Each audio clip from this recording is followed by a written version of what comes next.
actually, denying accusations by the Office of Special Prosecutor over its reluctance to investigate former Sanitation Minister Cecilia Benadapa. Now, the Office of the Special Prosecutor has accused the Economic and Organized Crime Office of exhibiting a lack of interest in probing the money laundering charges leveled against former Sanitation Minister Cecilia Dapa. Now, OSP forwarded this docket on the former Sanitation Minister to IOCO for onward action. But IOCO's Executive Director, Mamiya Tiwa Dodankwa, in a recent media interaction, disclosed that the steps were being taken to return the docket. No, I'll tell you this. Now, before she spoke, apparently, this docket had been returned to IOCO.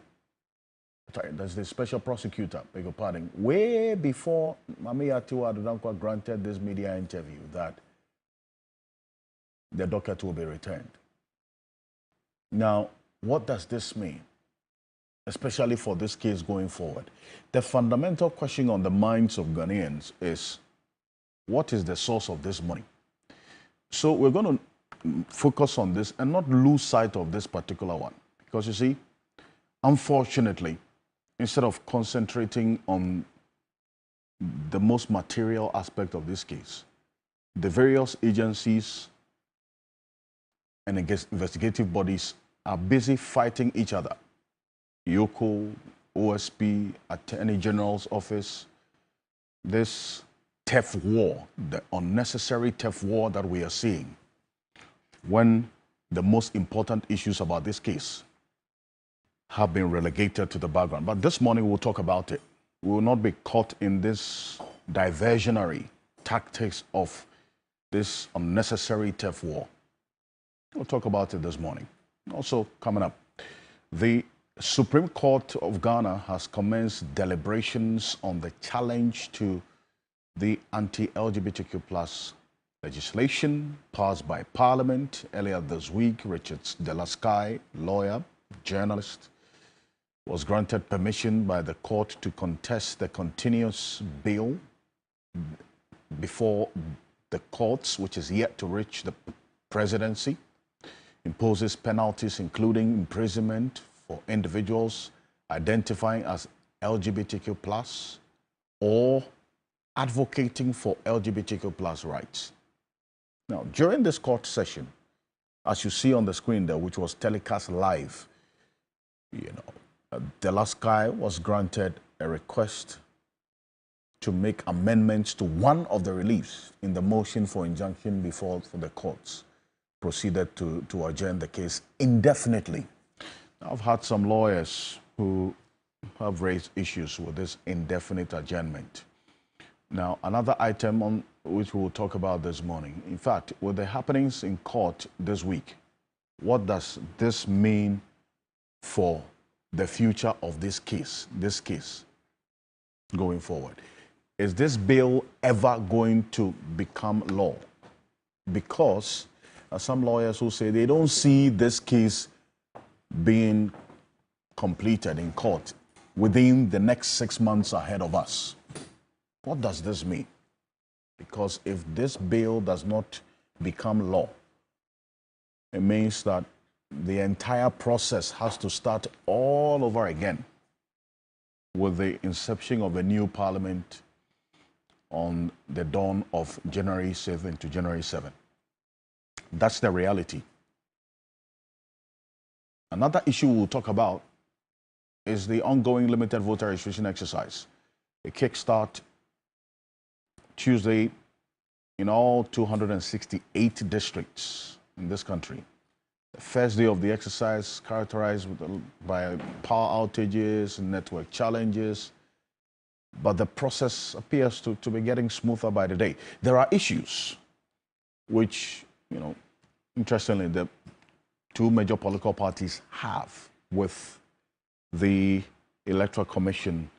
We've seen instances of violence as well, some parts of the central region, which we will talk about.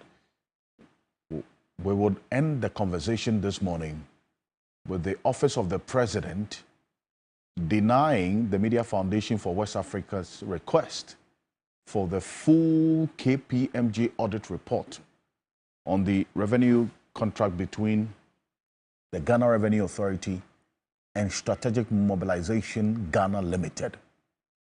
Now, Media Foundation applied for this full KPMG report under the Right to Information Act.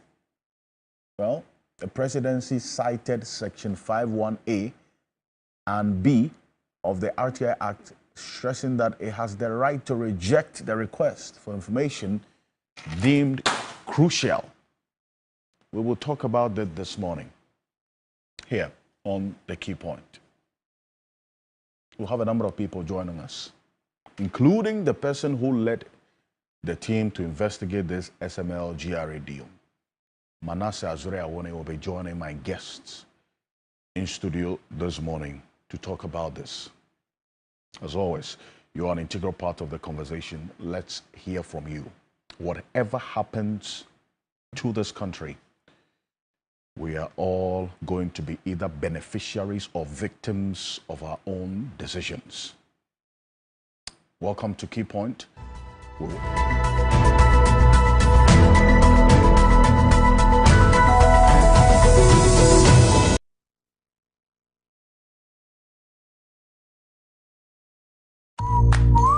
Let every woman feel the love of motherhood. Celebrate your mom this May at any Melcom store near you and enjoy 20% off this weekend in this Mother's Day celebration from Friday 10th to Sunday 12th of May 2024. Get more this Mother's Day. Thanks, Mom, for choosing Melcom. Dad, you are invited too.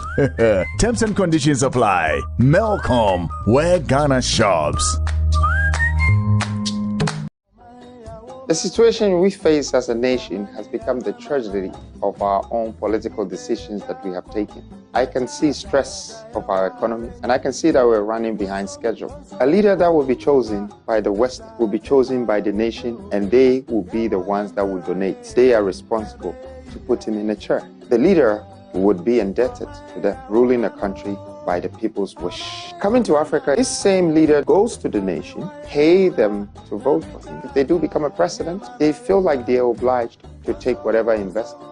And for many decades, our economies have been crumbling, and our vision has never become a reality. I think I have found a solution. Turn the table around. Donate into the leader that has a vision for the nation.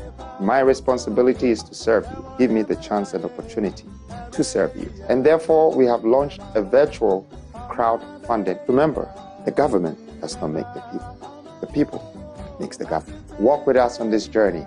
Together, let's build a new nation. You know, one bucket of Flamingo paint is equal to several buckets of any other paint brand on the market. Flamingo paint, superior durability, superior hiding, superior coverage. Flamingo paint, simply superior. You know, one bucket of Flamingo paint is equal to several buckets of any other paint brand on the market. Flamingo paint, superior durability, superior hiding, superior coverage. Flamingo paint, simply With your last cash left for the month, you decide to get a chicken bucket for the family. So you hop in your car and pay for the petrol to get to the drive-thru. Then you pay for the food. But 20 minutes later, that precious bucket of chicken is now a bucket of bones. Or you pay once right on your phone with the MyGoTV app to keep the whole family smiling for an entire month. For unbeatable value for money entertainment, ooh, I love this. There's only one way to go. GoTV. Love it.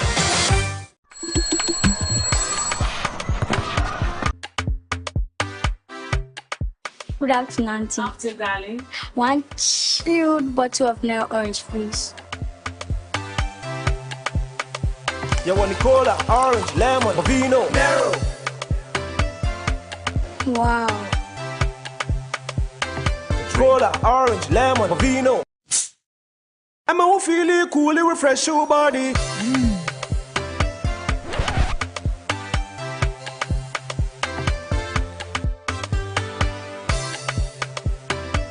Nero Cola, orange, lemon, and Bovino. New non-alcoholic flavored drink from Nero Beverages. This advert is FDA approved.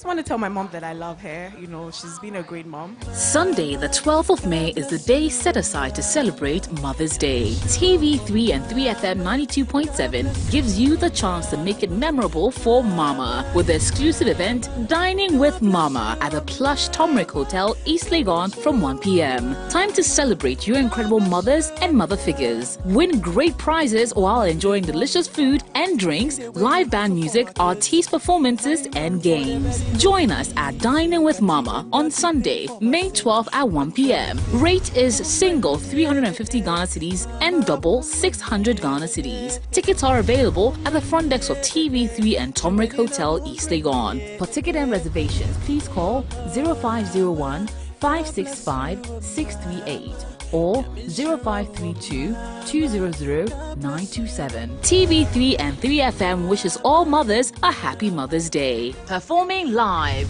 Empress Gifty, Team Eternity Ghana. Proudly sponsored by Sankofa Natural Spices, GTP Lifestyle, Tomrick Hotel, and supported by Veuve Duvernay France. This Sunday on Hot Issues. You cannot pretend to build a structure which is secondary and a superstructure which is tertiary on a weak, feeble, and wobbly basic educational system. If you were to give alternative ways to fund the free senior high school policy, what would those alternatives be? We don't want to jump the gun. We want Ghanaians to tell us how they want it to be done, because it is their resources. You insist that the government of the day is not doing as well as it's telling us. Why? Before we left government, we had practically eliminated schools and the trees. The conclusion is that basic education has been sidelined, in many ways neglected, in favor of secondary education. Hot Issues shows Sundays at 2 p.m. on TV3. TV3, first in news.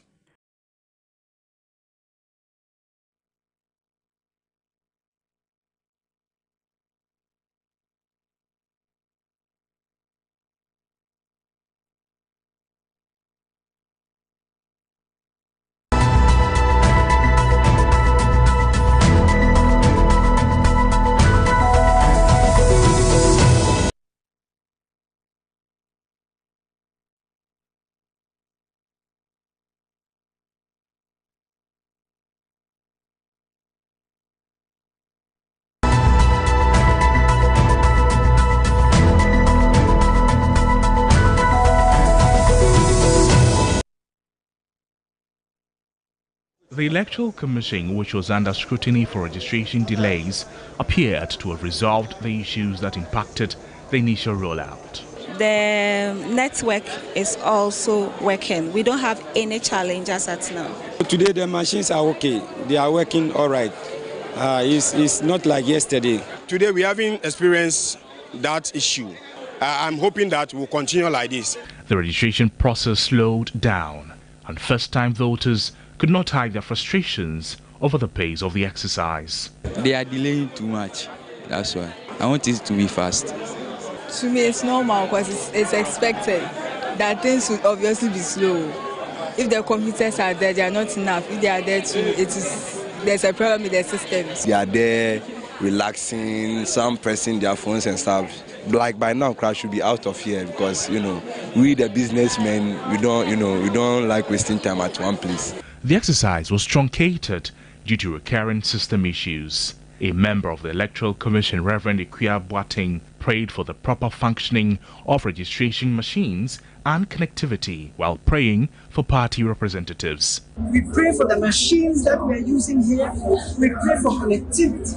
We pray that they will work. We pray that they will work throughout the day so that everybody will have the opportunity to vote, to be able to register party. Father, we pray for your party agents.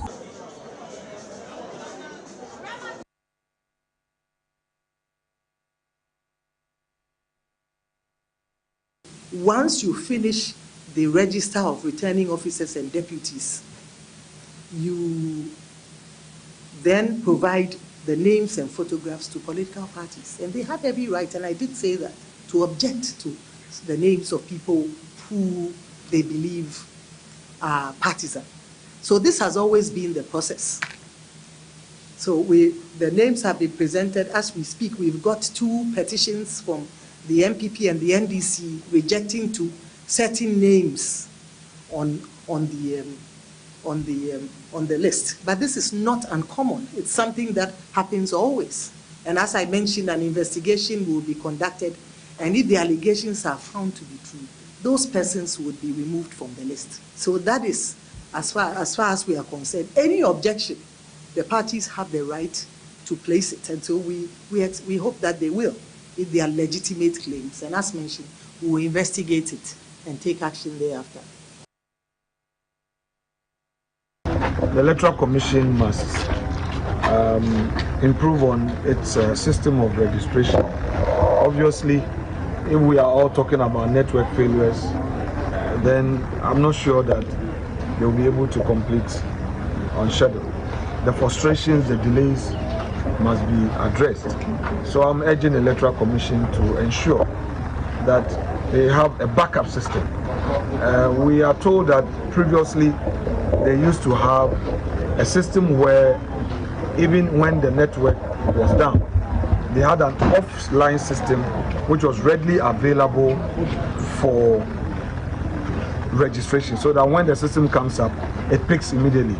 I'm told that the new system is a bit cumbersome.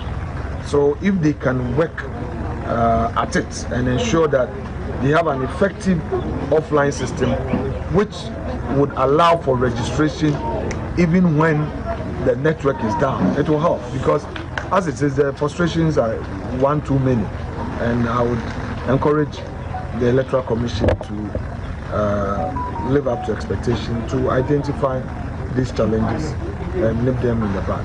Thank you very much.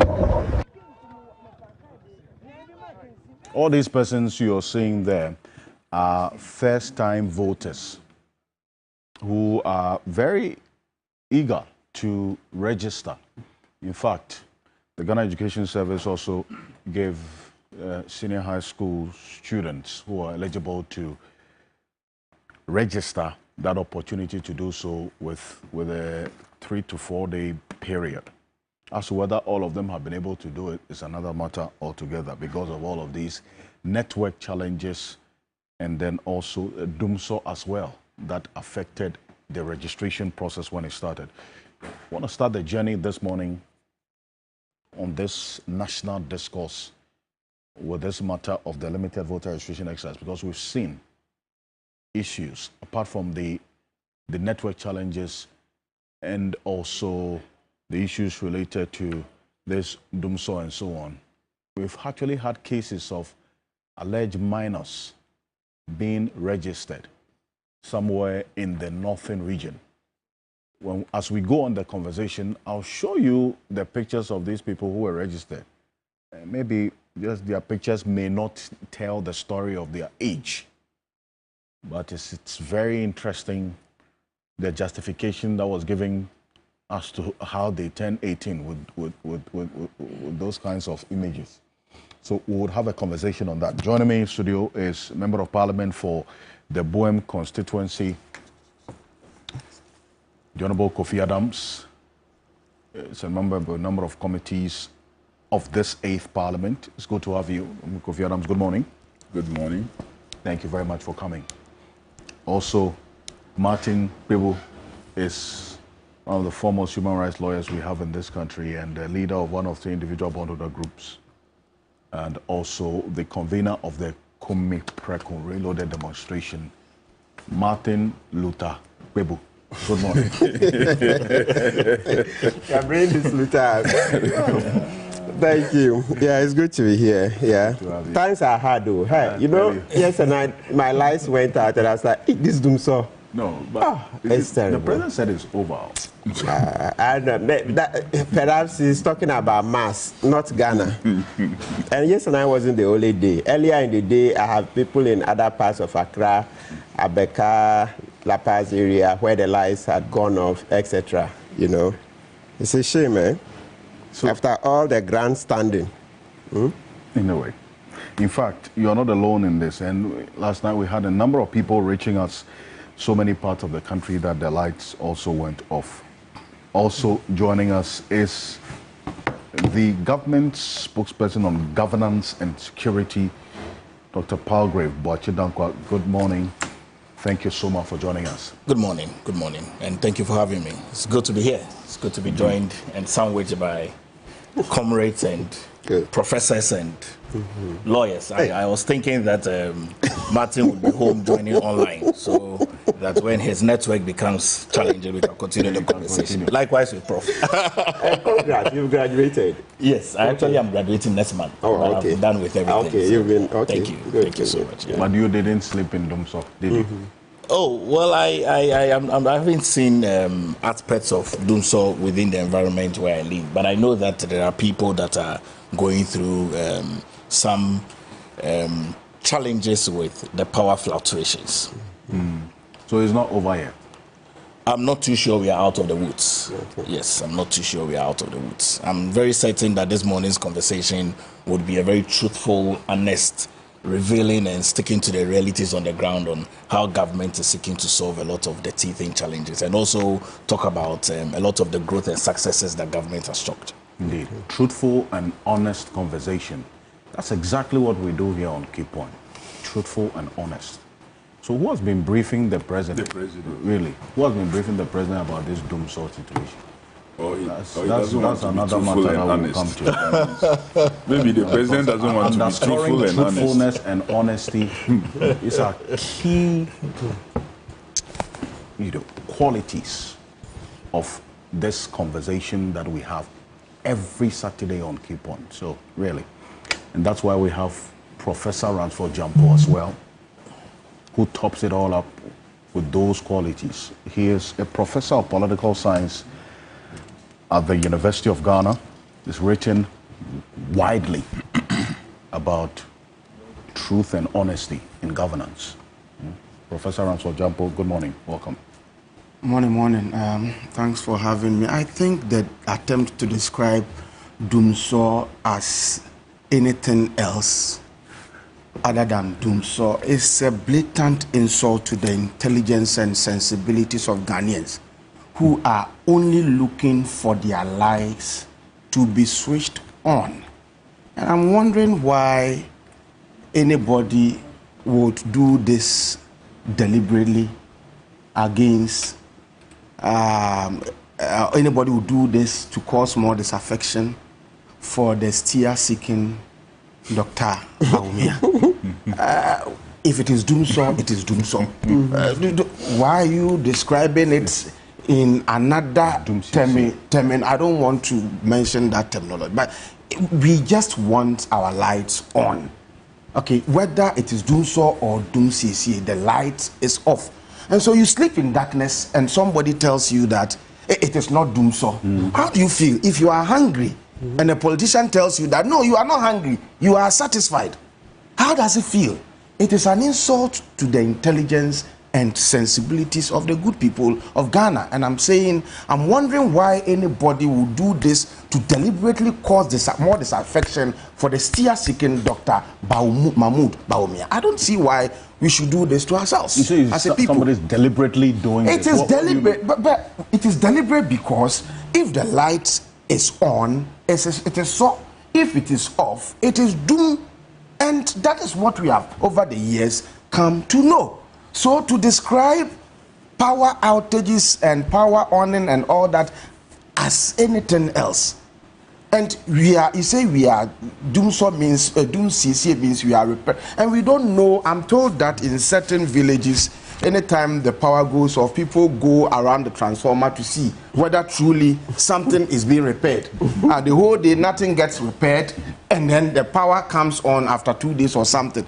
And why are you lying? I mean, I don't understand. Are Ghanaians, are we that gullible? Mr. Politician, I'm talking to you. See, the people that you try to lie to who are in bed with you and they are sycophantic, gullible, when they go to their houses, they complain to some of us privately that they know what you are saying is a lie. So tell Ghanaians the truth. We are discerning, we are wise. You are not wiser than us. The good people who give you the mandate to govern are actually smarter and wiser than you. But sometimes they become gullible because of poverty. But the fact that a person is poor does not mean with Jimmy Onumnyansa. Don't sit on TV and arrogantly give certain descriptions to realities and conditions that are facing us, telling us that things are good for us when we know that in our lives things are not too good. It is not the best. I think that we've had enough of these kinds of insults to our sensibilities and to our intelligence. You are sleeping in darkness and you are sweating, and then you think of it that, oh, the politicians say, oh, the lights are on. When you are in darkness, they said it is not doom, so everything is all right with you. I think we are tired of these insults. Indeed. And what more can we say to this?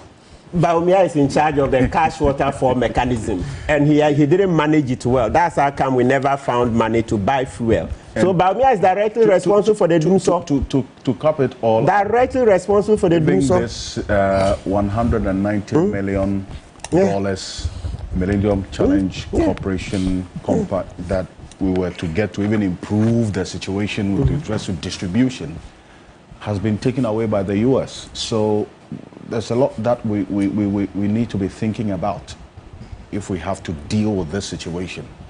And the reality check that, Pastor Jampo, you have just been on with Lawyer Martin Pebo and all of us, is just to confront the reality and not live continuously in the state of denial. But it is not somebody being disingenuous or deliberately sabotaging Baumia. It's not even fair. It's not even fair to the man's quest to break the eight. But if you say that somebody to break the eight, and people around you are spewing lies to the very people who will give you the mandate. I mean, you do a lot of disservice to the man's quest to break the eight. But and I think that it is not fair to the man. If he also is Baumia also saying the same thing? I'm not sure. Yes, he's in charge of. I've not heard him. I've not heard him saying that there is no doom so. At least I've not heard him my saying only that. concern is the fact that he mismined the cash waterfall mechanism. That's how come we never got money to buy this fuel. All these years he was in charge. That's not true. His office, I denying it. I deny that he was in charge of the cash waterfall mechanism. Put it in context. Yes. The office set up the cash water for mechanism to ensure that there's a streamline of revenue that comes into the waterfall. I mean, I think that in recent times, during his campaign, which he started, which has caused a lot of horizon across the length and breadth of the country as he's visiting various places, people are getting to appreciate the various challenges and the various interventions that he has made as a digital man to ensure that corruption is kept and kept to the barest minimum. He did state that some persons within the ECG or so had tempered with the software that had been put together, and I think that there are some investigations that are being done to ensure that that situation is rectified. So I think that is important, lawyer. It's important that you don't cast such. Was he in charge of the cash waterfall mechanism for years or not? How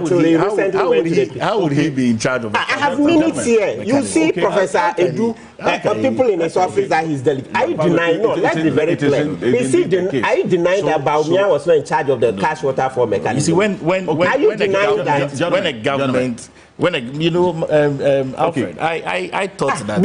I thought that you were doing an introduction, and then afterwards we go into the main issues. In fact, we have not even gone into the main issues. You asked about light, and already I'm being sandwiched when I've not even had breakfast. Already I'm being sandwiched by Prof. I've not had breakfast. Thank you. The breakfast is coming. When we are the same. We are friends. Prof. Thank you very much.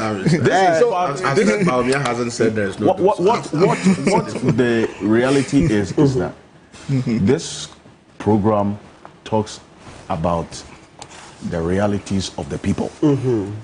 We don't engage in any convoluted conversations that tend to confuse people. If we are talking about a good morning, and I say good morning to people who have slept in darkness, how good is the morning for them? It's not good at all. So it is part of the conversation to reawaken all of us to the realities that we, the people, are faced with, instead of the disconnects that sometimes we hear from politicians. So it's part of the reality check to wake up to it. But Mr. Ocansey, quickly, to you, Kofi Adams, yes. Thank you for the opportunity. I'm largely okay with your introduction, but it is some politicians who decide to be very dishonest. I can't say... You are not part of them? I'm not part of them. And I believe that Palgrave Boachi Dankwaye posited his intro with being honest and truthful, and that he will not speak like the president and some others, that Dumso is not with us. The president was speaking on the 1st of May and indicated clearly that the day before he spoke, there was not a single report of a blackout across the country. Meanwhile, many were those, including some media personnel in this very station, TV3, and they slept in darkness the day before, when the president was announcing before the workers of this country that he had dealt with the Dumso situation and that there was no reported blackout the day before he spoke and the day he is speaking, and that it will not happen. Meanwhile, even the very day he spoke and the next day and after, until now, we are still experiencing Dumso. In order to defend and protect him, even a lie was cooked and presented that the downpour of that day submerged some substations in Accra here. The media, again, being so smart, went there, and your cameras showed us even the dry floor that the security man in charge of one of the substations, I think substation K, which was reported to have been flooded, you could see the stones that was used in leveling the ground. And he said, no, they have not experienced any such situation. Why a government will be so deliberate in presentation of falsehood and lies to convince the people, the ostrich mentality, that because you say it, because the Minister for Energy have said it is doomsday, or because the President have said there is no Dumso, so we should just accept it in this current situation. So, for me, this government that claimed to have inherited excess power, excess, they didn't say they inherited a malnourished power arrangement. They said they inherited excess power. And not just excess power, they also inherited a number of funding sources, including ESLA, that was creating a revenue stream to deal with payments to IPPs and others. So you would not have a situation of them demanding for payment and there will be no money. ESLA was established. Then again, Palgrave says the cash waterfall mechanism was something Dr. Bawumia brought. No. Dr. Bawumia was made in charge when the MPP came to power. But it is something that was initiated by the NDC administration as part of engagement with also the World Bank that shows some concerns about debt owed to what? IPP. So the government thought that let's put this system in place where we will not allow someone sitting somewhere and we'll look at lawyer's face and say, oh, you, I will pay you. Right. Palgrave, if I see your face, I will not pay you. Let's put a system in place that will be fair to all the industry players. Then MPP comes to power, Dr. Bawumia is made in charge, and now we are receiving reports that they are either under-declaring or when they even declare, they don't pay the IPPs the amount of money that is expected of the cash waterfall mechanism. And who is in charge of this? Dr. Bawumia.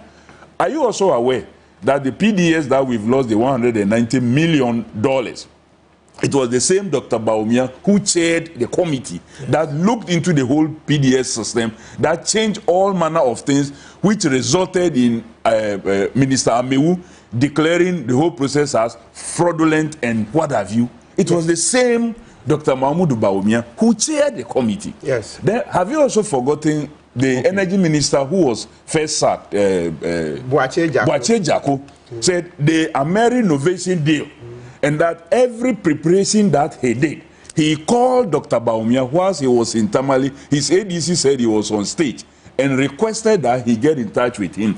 The document he prepared, he took it to Dr. Baumia's office. He wasn't around. His people he sent wanted to leave. He said no, they should take it to his home. They took it there, and he was the one who dealt with it. What did the president say later? The president said he was misled. So who misled him? Dr. Bawumia again. So anything to do with energy that he has been in charge, he's messed it up. PDS, cash waterfall mechanism, Ameri Innovation. Mr. Kofi Adams, you have made your point. Thank you. Now, No, but Alfred, I think that you see the quick question, and then we will move on. Entrance to your place here, I had your power plant, on. Are you just warming the plant, or I just want? Is it that it's been there for long and you are warming it, or there is doom so? Just tell me. No, we want to be real. Okay, we want to be real. The power plant is on. Are you just warming it? We are not warming it. You are not warming it. So let us face the realities rather than tickling ourselves and laughing as if we don't know what we are about. Please. Indeed, and it is all premised on Palgrave Boache Dankwa's comment of honesty and truthfulness. Thank you. On this platform, we're on the same path, Palgrave. Oh, I don't doubt that, but I think that indeed, when we have challenges within the energy sector and the government is solving it, I think that various commentators and various actors within the industry and the Ghanaian people appreciate that every challenge that government goes through is solvable in a continuum, and so thank you. We would appreciate while we end this matter, you take a listen to the president. Take a look. It's going to be solved very soon. Take a look. We have witnessed stable electricity supply across the country with no load shedding reported anywhere yesterday. For the past 7 years, we have worked tirelessly to keep the lights on, and I am confident that the unfortunate era of doomsaw will not return.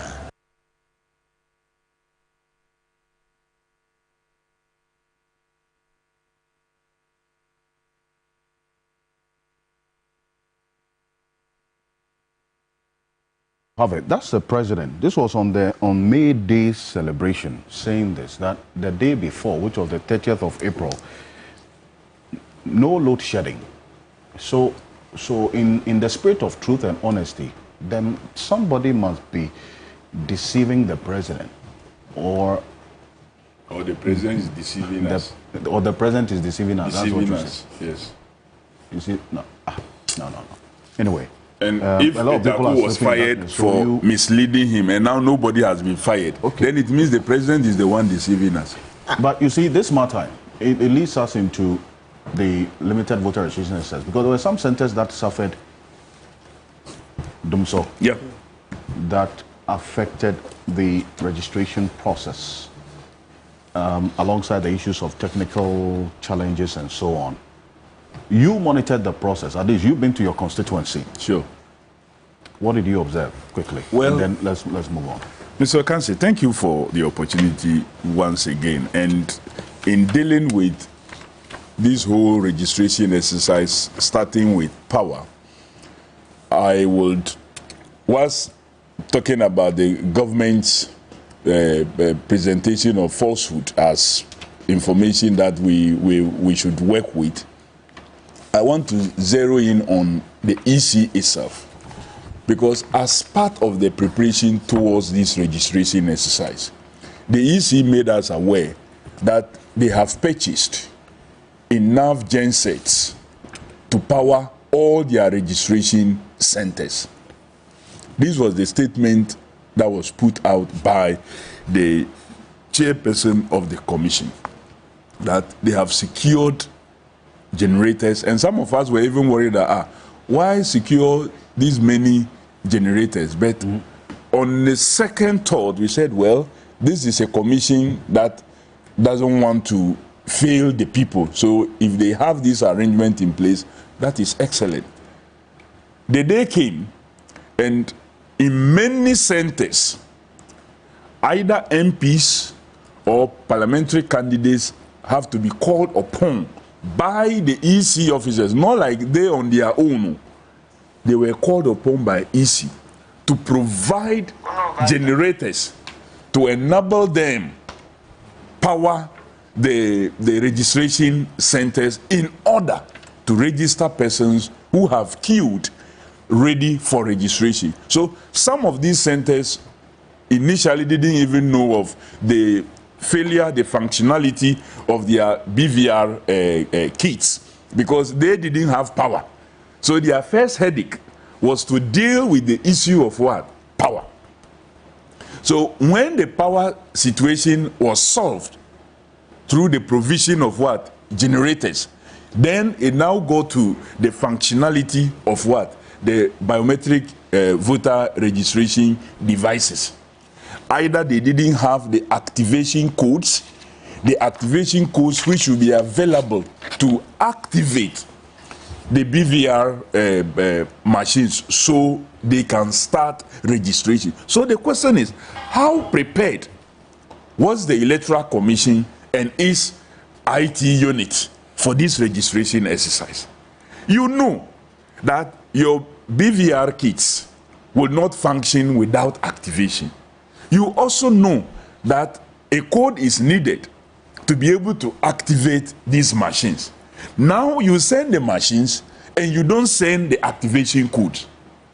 So officers, your district officers, your returning officers, persons in charge of registration now have to wait for 48 hours in some cases to get activation codes that are needed. So if you are dealing with just 270, well, they are not even registering at the constituency level. So let me say 262 district offices and possibly the other constituencies plus the additional centers. That's what you are dealing with. So you are not dealing with about 400, more than 400 centers.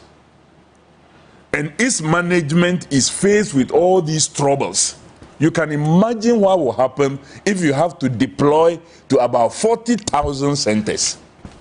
So the Electoral Commission and its behavior is creating a lot of anxiety in the minds of many Ghanaians who feels like the only other way they have to contribute to the development of this country is through their vote, and that the Electoral Commission is behaving in such a way to deny them that right that the Constitution has given them. Mr. Ocansey, you already know that this was an EC that kept the information of stolen BVR kits away from the public until we raised that matter when they came before us in Parliament. Then that was the first platform they accepted that some of their devices were what? Missing. But even at that meeting, they made it sound like, oh, it was just some laptops, like some small attachment that was so irrelevant. But continuous push has revealed that it was a whole set, a whole BVR kit set that is reported missing. Now the EC comes out to tell us that, oh no, these BVR kits that are missing cannot be used for anything once they don't have an activation code. Assuming they steal also your activation codes, because the activation codes will surely be generated by somebody. Now that we can find a commissioner in charge of IT following a presidential candidate in the person of Dr. Mahmoud Bawumia when he was in the Bono and then the Afo regions. Yeah, you say? Is that true? Very true. Very true. The answer that Kofi Tonto gave to that complaint was that, oh, the event was not an extremely partisan event. But whether it was, and that because there was a vice chancellor also present at that function. The question was that function for electoral commission? What will any officer of electoral commission have to do with a program being organized far away there by a presidential candidate, whether he was engaging? I believe that there should be a formal complaint about this. But Prof, that one you are going to do, Prof, beyond raising this, Prof, the IT, Prof. The president knows that this was a full card-bearing member of their party who actively participated in the processes leading to the 2020 elections, but they still went ahead and appointed him. Why won't he appear with their flag bearer now? You see, we run in a country where some persons just think that the whole governance setup is like running their home. Even in your home today, you sometimes have to engage with your case, your spouse and others in arriving at decisions that will better the lot of everybody. But the whole country is being run as if it's just somebody's private home affair.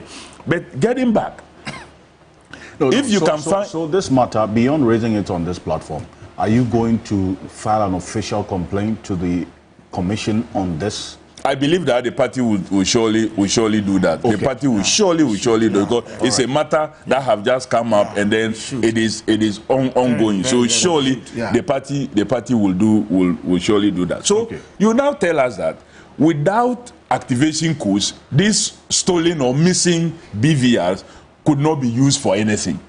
Then a political party officially writes to you that as part of your processes, we want to know the codes, the serial numbers of the BVRs that you have deployed, and the serial numbers of the missing BVRs, so that part of the monitoring processes that our agents will be doing will be to look out if any of these BVR with the serial number that is reported as part of the missing ones will find its way to any of the stations. The Electoral Commission now comes to tell us that the serial numbers are sensitive documents that cannot be released. But that is also not true.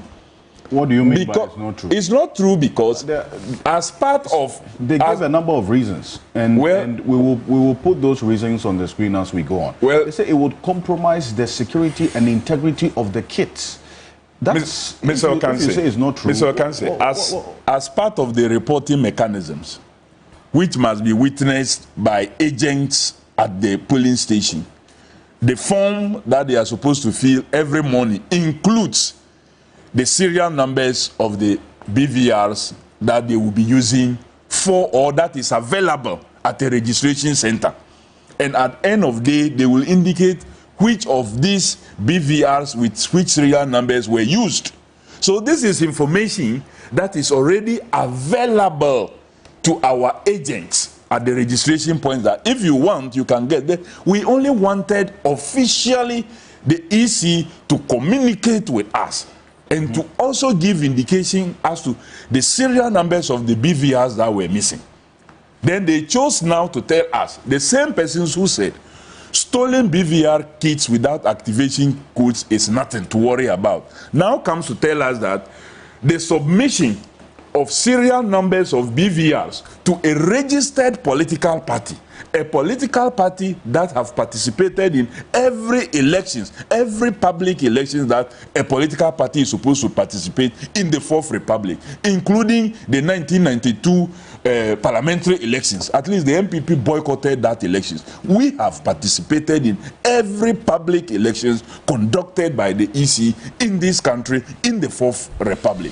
Asking for this information, then you tell us that the submission of the serial numbers to a registered, active political party will undermine the security of your processes, when already this information is part of the information that you submit daily to our offices. If it is information that is submitted daily to your office, then why do you need the Electoral Commission? Nothing stops us to give you. Mr. Ocansey, you have the information already. And I'm saying that nothing stops us from asking the Electoral Commission to make that information available officially from their headquarters. Okay. That was what we sought to do. I see. But because they refused, the national chairman indicated clearly that the processes available to us should be utilized. The continuous recording of the serial numbers every day during start and close of day, the machines that were used, the ones that were not used, should be continued. And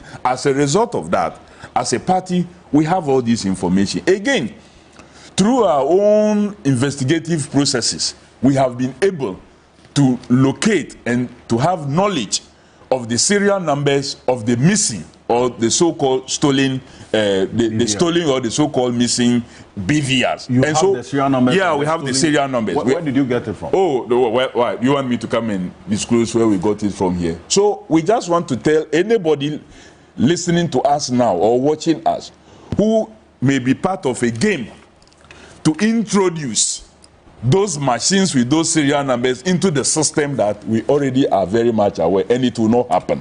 You see, the level of vigilance and the level of genuine anger, even from within the commission itself, if like the commissioners know, and the people who want to push them know, like they would stop that processes of trying to undermine our democracy. Look, the commissioners, they allow themselves to be pushed into behaving in a way that created a SAL situation.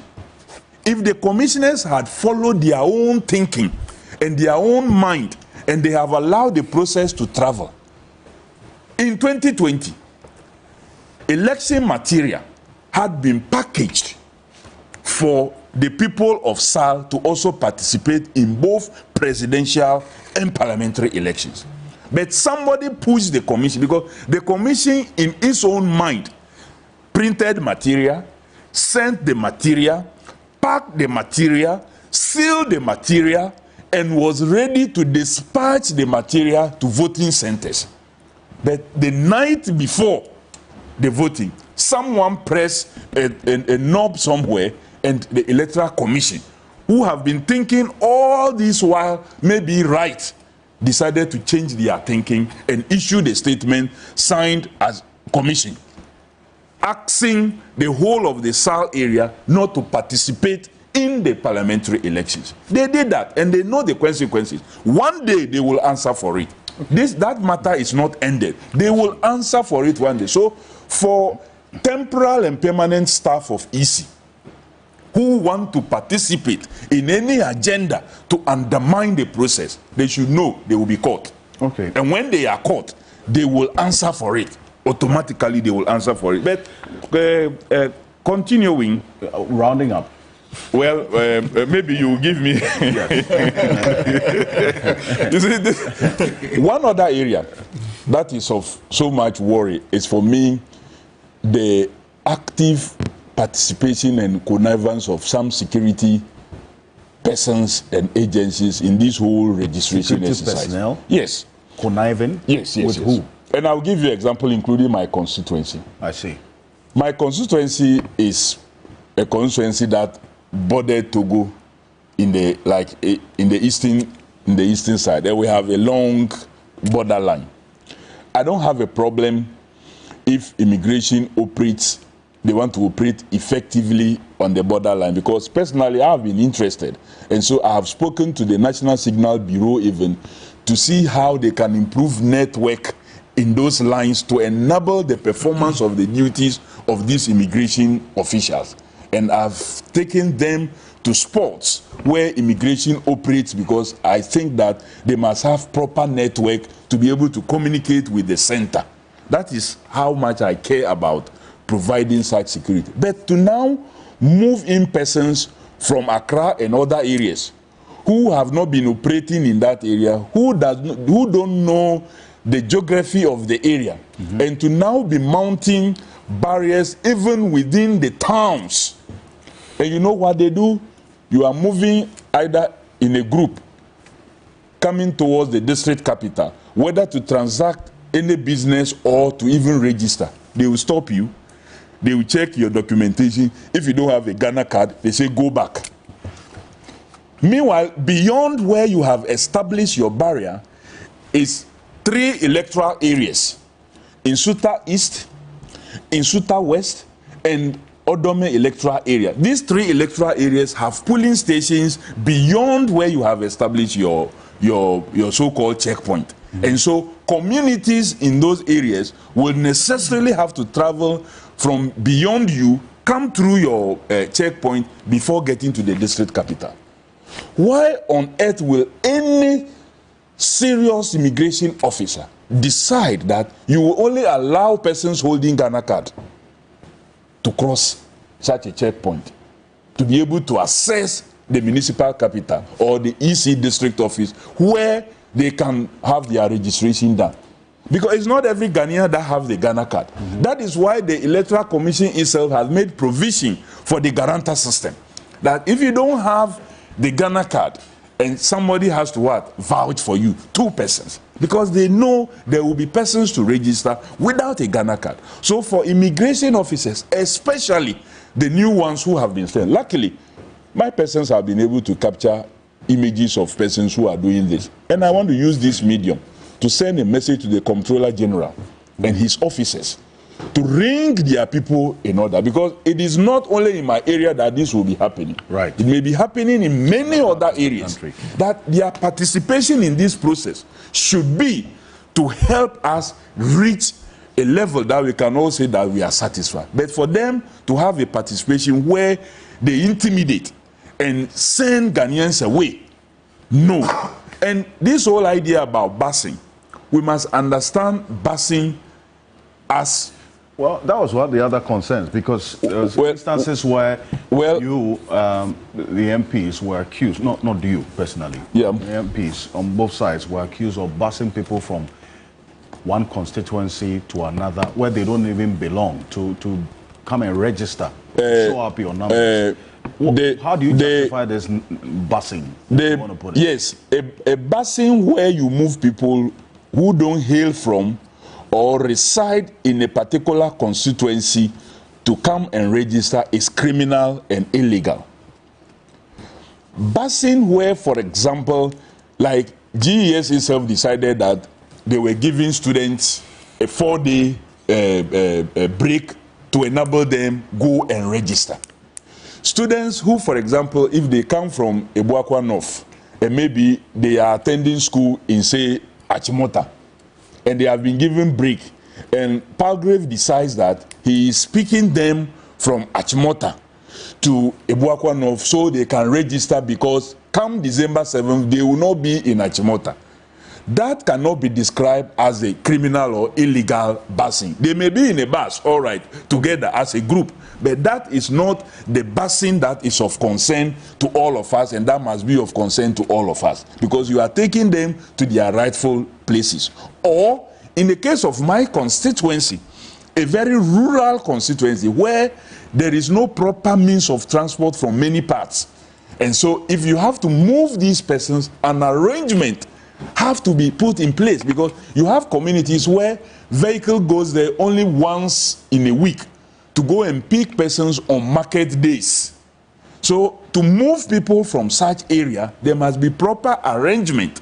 So you pick them to your district capital. If you find persons in a bus in such a situation, you cannot describe it as illegal. Okay. The illegal one is where people are intentionally moving persons who don't hail from, who don't live there, and paying them and bringing them in to register in order to show up their numbers and to change the results in their favor when the people within that constituency may not want them. That is the illegal one. And that one, we all support the system checking to make sure that it doesn't happen. Right. Thank you. Thank you. Kofi Adams is one member of parliament, and because he was also neck deep in the thick of things, I had to hear first-hand experience of somebody who was really involved in this limited voter registration exercise. So we get to know beyond what is reported even by the media.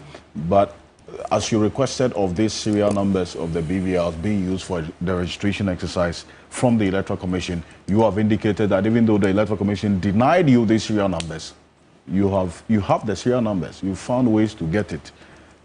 And also even the ones that were stolen. You've been able to find a way to get those serial numbers of the stolen BVRs. Intercepted. You won't tell us where you got it, but I hope it was not through any illegal means. But this is what the Electoral Commission put out this week. Take a look at this. They explain why they are not giving you the BVRs serial numbers request. So releasing these serial numbers to any external party, including political parties, poses a substantial risk to the security and integrity of our registration processes. That is why this has never been done since biometric voting system was introduced in Ghana. And they give reasons. Compromising of kit security. The serial numbers are integral to the security framework of the BVR kits. Disclosure of these numbers could potentially allow unauthorized access to the devices. Targeted manipulation risks. Knowledge of the serial numbers could enable targeted attacks on specific BVR kits located at certain parts of the country. Phishing and fraud. Phishing is a very common term in that's technology or IT-related fraud. Serial numbers could be used to facilitate fraudulent activities, including phishing attacks, where a criminal with a serial number can trick EC personnel into believing they are registration officials, potentially leading to unauthorized persons being registered. And the final one, operational integrity. Electoral Commission maintains a structured protocol for the activation and operation of BVR kits. But in all of this, Sir Adams, you were very clear about why you needed these serial numbers to also help you do your own check. You sitting back and also monitoring what's been reported in the media with the limited voter registration access, how it started, how it's going. The Electoral Commission after day one did its best to correct some of these technical issues, but there were still concerns about even power outages truncating the electoral process at some centers. And then also this issue that came up with the NDC's demand. We understand four people are standing trial for the theft of these BVRs. All the 4 persons have been granted bail, and they include a data administrator, database administrator at the EC, a student who was then working at the commission, a laborer at the Electoral Commission, and also a security officer at the commission. They, according to the EC, are the ones who should be held liable for these BVRs that have been stolen. Your take on this? Yeah, so it's good the law is taking its course, yes, because when we conduct prosecutions like that, it will send a strong message to like-minded persons that there's a price to pay if they steal government property, especially sensitive property as biometric registration devices. So it's good. Let the trial go on. And as much as possible, I hope you would cover the trials. Indeed. So that would serve as a reminder to all of us, a very chilling reminder that, hey, the law will come after you if you engage in such conduct. So that's my first comment. The second one is that, you see, the EC, so far, the way they handle some of these issues that have come up, have left much to be desired. You see, you should know that because of the very sensitive nature of the work they do, the least mistake will cause so much agitation, etc. So this BVD matters. I expected that, listen, as soon as those BVDs were missing and they got to know, they would willingly inform the parties through the IPAC system. You see, what you have to realize is that Ghana, this nation, yes, though we are not happy with the misgovernance, etc., but that aside, you see that we've made progress. When you see people seated, if you look, 3 people, look, be sure that most likely one would belong to a different political persuasion. Yeah? So some will be NDC, others will be MPP. So that should tell you that when you run an organization, don't think, no matter the amount of money you give, etc., to them, you would always have people who would not agree with you. So long and short, the information about the missing BVDs was bound to come out. If the EC bosses don't know this, then they still have a lot to learn. So I look at myself and I'm like, so how did the EC sit down for NDC to use its own sources, underground sources, to discover the theft of the BVRs? They say it's not the BVDs, but it's BVR, right? That's down the laptop. Yes, the laptops, etc. I'm like, no. Once it's EC, you should know that in the past you haven't done well. You, Jean Mensa, you are known to be related to the First Lady. Apia Hine is a party food soldier, etc. You are politically tainted. So you should know that everything that concerns you. Yeah, I say Jean Mensa is not related to the First Lady. No, let's not be put. Yes, so they are politically tainted. So you should know that anything that comes out will bring you trouble. So anything you see that is wrong, be willing to put out the information quickly. Willing to put out the information quickly. Just like the auction of some of the old BVDs. That's also a problem that Imani is now chasing them.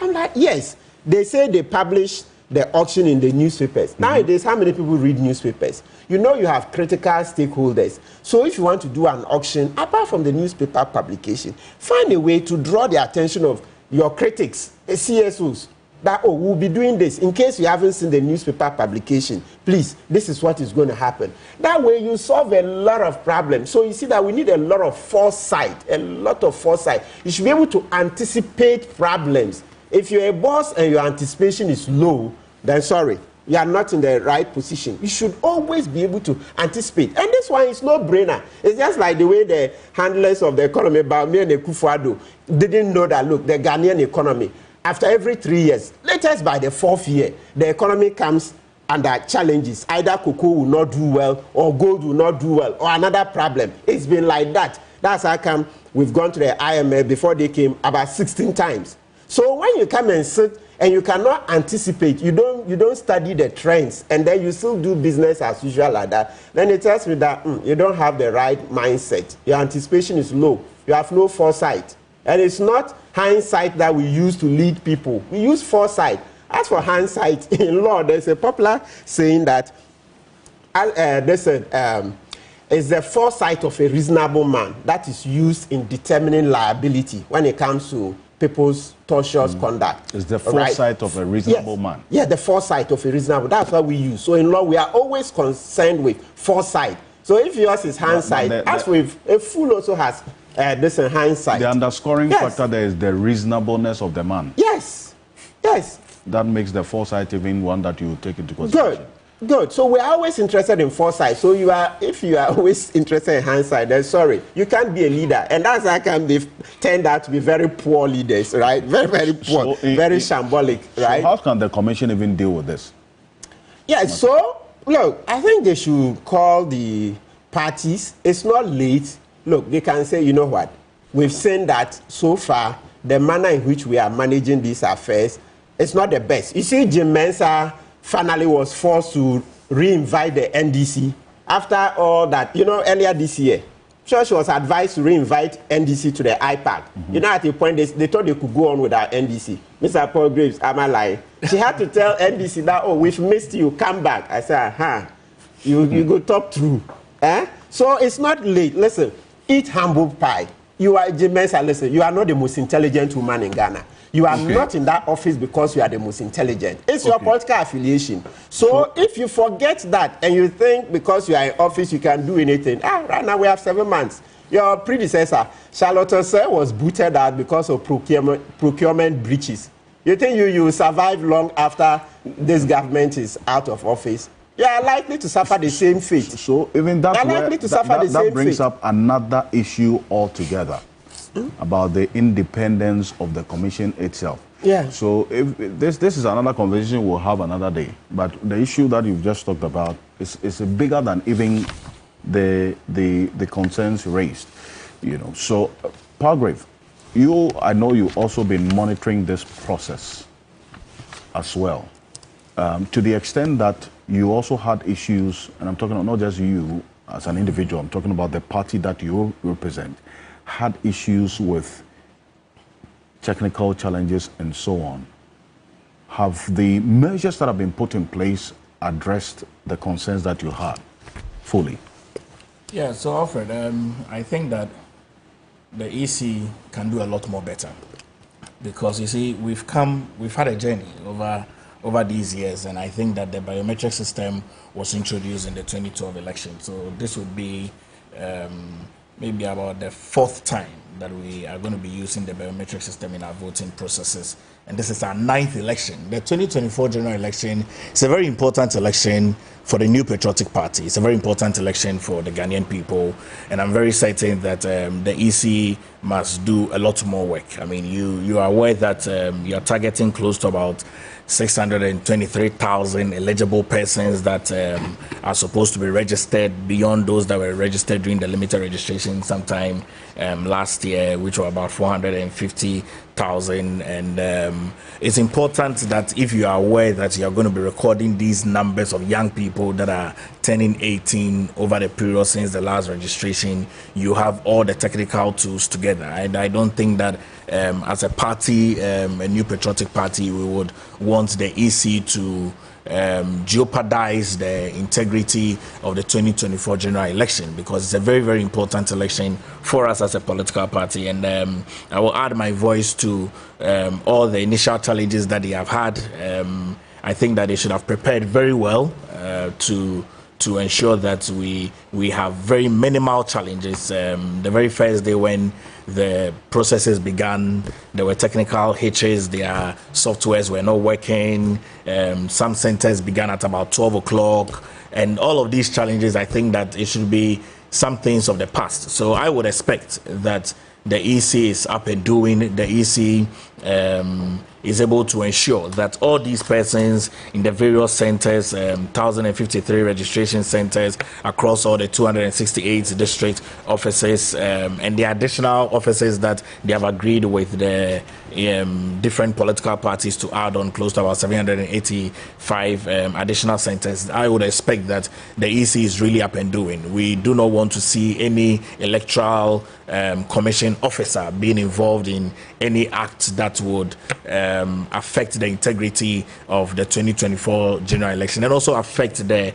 integrity of the registration that would be shared to the various political parties, because this election is an election that is a decider of the future of this country. And I'm very certain that every single person that is joining the queue to go and register to be able to exercise their democratic right on Saturday, 7th of December, will make that singular decision to vote for none other person than Alhaji Dr. Mahmoud Bawumia, who has been on this campaign tour since the last part of April. And it's important to state that the Honorable Kofi Adams was talking about a meeting that the Vice President attended that had the ECIT personnel there. I think that some context in some of these issues are very important. I mean, Alfred, you are aware that the Vice President is on a campaign as a flag bearer for the New Patriotic Party. You're also aware that he's a sitting Vice President and so has official duties that he needs to perform every now and then when he's on the campaign tour, and there are official assignments happening within the geographical environment that he finds himself. So it happened that you and the University of Natural Resources in Sunyani were doing a program on small-scale mining, and the Vice President was in the region and had to pause his campaign to attend the official duty as the Vice President of the Republic of Ghana. And I'm told, reliably informed, that the ECIT personnel is a lecturer at the university. I mean, so it's just like Professor Jampo here, who is a lecturer at the University of Ghana, who also may be in the future of the MPP government, might be appointed with any role in government to be able to serve very well. Injury time. No, but I mean, I'm giving a contest. No, I'm giving a contest. I'm giving a contest because no, I think that the contest is important, you see, because there are various persons who work in public organizations that also want to exercise their academic prowess. And so this ECIT gentleman is a lecturer at the university. And so let's put that in context. And it wasn't that he attended a meeting that the vice president was attending. He's the lecturer, and obviously, as lecturers know, I mean, profs are aware that if there are programs ongoing in the university, and it's particularly within your faculty, you're endeared to be there. So that's the context of this issue. The vice president was on his campaign, paused his campaign to be able to attend an official duty as the vice president of the Republic of Ghana on small-scale mining conference that was being done let me ask you at the university. That explanation is also good, because it also adds another layer of information to it. But would you also not want to see this person applying some level of discretion? If I were him, knowing that I am serving on the arbiter. Electoral Commission, and for that matter, somebody who is going to be a player in a game that I am supposed to be seen as a referee, I will not even show up. You know, because for me, for instance, I have been invited by political parties to, say, moderate programs that the political parties are, as it were, organizing. And they're going to pay me for that function. But it's not as though I don't need the money. But I apply discretion by turning them down, because I am the host of a program and I am supposed to act accordingly in showing that level of impartiality. And so, if you see an individual, I hear your point you have made about not considering this discretion. Well, I mean, I think that's I can agree, but that's the individual discretion of the individual. I mean, the lecturer, because you see, the vice president cannot avoid the role that he has to play as a sitting vice president, because you see, this is the very first time that we have a sitting vice president of a ruling government who is also a flag bearer of That's not that. true. Oh well, beyond. Okay, We've well, had it- you we've had it can in the talk about No. We've had John it in the Evans, year. Atta Mills we've had and it co. in the year Well, 2000, and we okay. experienced this kind of situation. No. You see, you I don't see, like interjecting my fellow panel when you see the Apia Hini incident. It is not just like a lecturer who was sitting in the auditorium, and this is someone who gracefully went to the vice president, part of the arrival receiving team, all smiling, engaging, as someone who is playing this role. I think you are extrapolating the issue too much. How? No, you're extrapolating extrapolating the issue too much. No, Alfred. You're extrapolating the issues too much. What's the issue? Alfred. What's your issue? Alfred, are you saying that the put the person issues? didn't Alfred, put the issues in do context. anything wrong? Alfred, put the issues in context. There's a program that is ongoing at. There's a program that I can have a look at it. I've seen the picture. There's a program that is ongoing. Okay, at a hotel that the university is organizing. The vice president has attended that program. In attending that program, the university authorities has put together an entourage that would welcome the vice president. Now, you know the gestures of the Ghanaian people. You know the gestures of the Ghanaian politics. I thought you know. Hold on. I asked. No, this is a very honest. This is a very. it's okay. So are you trying to state? No, Alfred. Let me just finish. Are you trying to state that the university put a delegation Adam, Alfred, are you trying to state very clearly that if I find myself in an environment where there's a program ongoing, and the former president John Dramani Mahama is come and he's greeting and he greets me and smiles at me, it's a problem? This was not greeting. Does that mean I have become a member of the NDC? So I think that let's put the issues This was in not context. him sitting somewhere being greeted. Hold on. This is a lecture. You gave a certain context. Yes, and the context is very key. And I also gave you a certain context in consideration of the application of discretion. Discretion is very important in certain decision making, especially when you find yourself in a particular position. You are not in a position where if you greet John Mahama, you would be seen as somebody who is what? Compromising a party or crossing carpet. No. This is somebody who is a serving member of the Electoral Commission. What would it have taken away from him if he had decided not to attend that event? Alfred, the context for me is very important. Okay. That the ECIT gentleman is a lecturer at UNER. The vice president had to pause his campaign to attend the program, and various persons welcomed him. And I think that context is important. That gesture, Prof, give me a handshake. That gesture of exchanging pleasantries with a learned professor of University of Ghana does not in any way mean that the IT guy is going to do what? Rig an election for the flag bearer of the New Patriotic Party. I don't think so. The election of 2024 is going to be won by every single person who would vote for the New Patriotic Party. It's not by an IT gentleman's pleasantries with a candidate. And I think that let's put the issues in proper context and be able to drive the conversation towards where it's supposed to be driven. The vice president was on his campaign tour as the flag bearer, an official duty came in. He paused his tour, as diligent as he is, to attend the program on small scale mining. And you're aware of the policies that he's brought in that regard. I think that if some persons have not exercised discretions and they have gone to exchange pleasantries with the vice president and a picture has been captured and is being propagated as though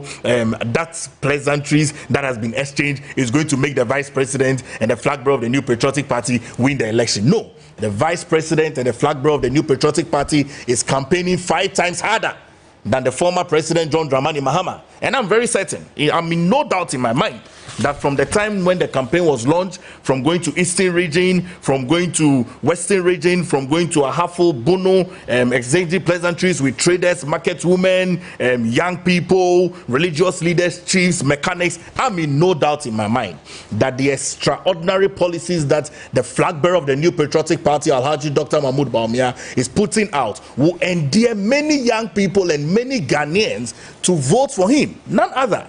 And so let's put that in context. And the Ghanaian people are going to vote based on the policies, not on an exchange of pleasantries that people want to make a lot of conversations around. I think that it is the policies of the vice president and the flag bearer. I can name a lot of them for you.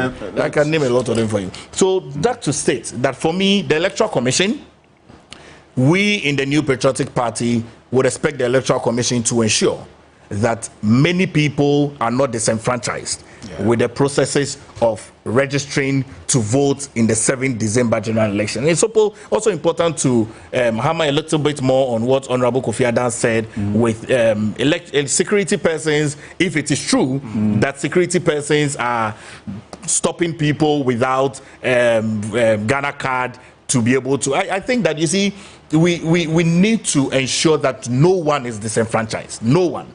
No single person who has turned 18, no single person who does not have a voter's ID should not be given an opportunity to go and register. And so if security persons are involved in this, please desist from that. Allow people to go to the various registration centers. Let them be able to register so they can have their voter's ID card. We in the New Patriotic Party need the numbers, because election is all about numbers. So don't disenfranchise anybody. We are going to campaign 5 times harder than the opposition NDC and keep them there, because that's where they deserve. Okay. Well, Palgrave, thank you. A good professor of mine, Collins Bedouajiman, I'm sure you know him, at the Department of Psychology at the University of Ghana, said to me, one of the periods in the lecture, that conflict of interest is in 3 forms. It could be real, it could be apparent, it could even be perceived. Perceived. So sometimes in applying discretion, you can avoid all these 3 instances of conflict of interest. For example, on that thought, could this EC director of IT have done anything different? Well, thank you. I thought you were going to give me the opportunity to also state my views on the registration process. I want us to clear that. I can get into that. So yes, we were told about the network issues, power outages, registration of minors, illegally busing of people to vote, registration centers, and all that. I mean, these are challenges that I've heard both the NDC and the MPP all articulate. And I think that to the extent that both parties, the two main parties, are at idem, on the challenges, I think a quick IPAC meeting can be summoned to articulate them and to discuss them with a view to ensuring that they don't recur. But I think generally what we are told is that some of or many of these challenges have been surmounted, and I want to believe that those immigration officers who are illegally preventing people from getting to various registration centers to go register would also be called to order once the problem has been raised here. But to the ECIT director, I think that if he was really seen at the party rallies, then or an event that was attended by Dr. Baumia as part of his campaign rally, I think it was an indiscretion on his part. Dr. Kojo Afarijan was appointed from the University of Ghana. He was a lecturer. He was appointed as the chair of the Electoral Commission, and we didn't hear that he attended any event being organized by any political party. Over the week that has just ended, I visited Mrs. J. Mensah to have some discussions with him about some of the challenges that were going on with the registration process. And he's been a long boss, long-standing boss who trained me at the IE. And so from time to time, that's the easy boss. Yes, I want to touch base with her. And one of the things that I know I put to her that, I saw some picture going around with you wearing a certain MPP attire with inscription MPP in it. And she laughed. I said, Ransford, I wouldn't do that. I would never do that. They said, go look at the picture very well. Now, if you study the picture, you see more of a Shelley Ayokoboche, image than Jim Mensah. And so she just said, Ransford, but you've known me. You worked with me for 14 years. I would never do that. And for me, that assured me that, look, regardless of people's perception about her, she knows what she's doing. But for you to have a EC director of IT who came under a barrage, whose appointment received a barrage of criticism, that he was a partisan person. As I sit here, somebody has chronicled all the positions, MPP positions that he was occupying. I don't care about that. You see, it's only a few of us who wouldn't want to do partisan politics. But generally, people are allowed to do partisan politics. And if you are a partisan person and you are appointed to a certain position of trust, you are expected to mount a certain high ground of independence and neutrality so that you can be able to do your work, do so, and do it well. I mean, given that people had already criticized you and your appointment as being partisan, I was thinking that he could have simply excused himself, from that event in order not to create the perception or deepen the perception in the minds of the people that you were appointed to go do the bidding of the MPP. So I think that it was a serious indiscretion on his part. Any of us can be at such event because we don't occupy the kind of position that he is occupying. And so he should have been smart and a little bit intelligent. So my point is that you can be a partisan sycophant, but do so with some intelligence so that you can guarantee your own security of tenure after your regime, after the regime that appointed you. Let me repeat. You can be a partisan sycophant, but do so with some intelligence so that you can guarantee your own security of tenure tomorrow when the party that appointed you into that position is not in power. This is something, this is a word to him. And I want to believe that it goes to all other people who are perceived to be partisan working, you know, on the EC. I believe in building institutions. I believe in strengthening institutions.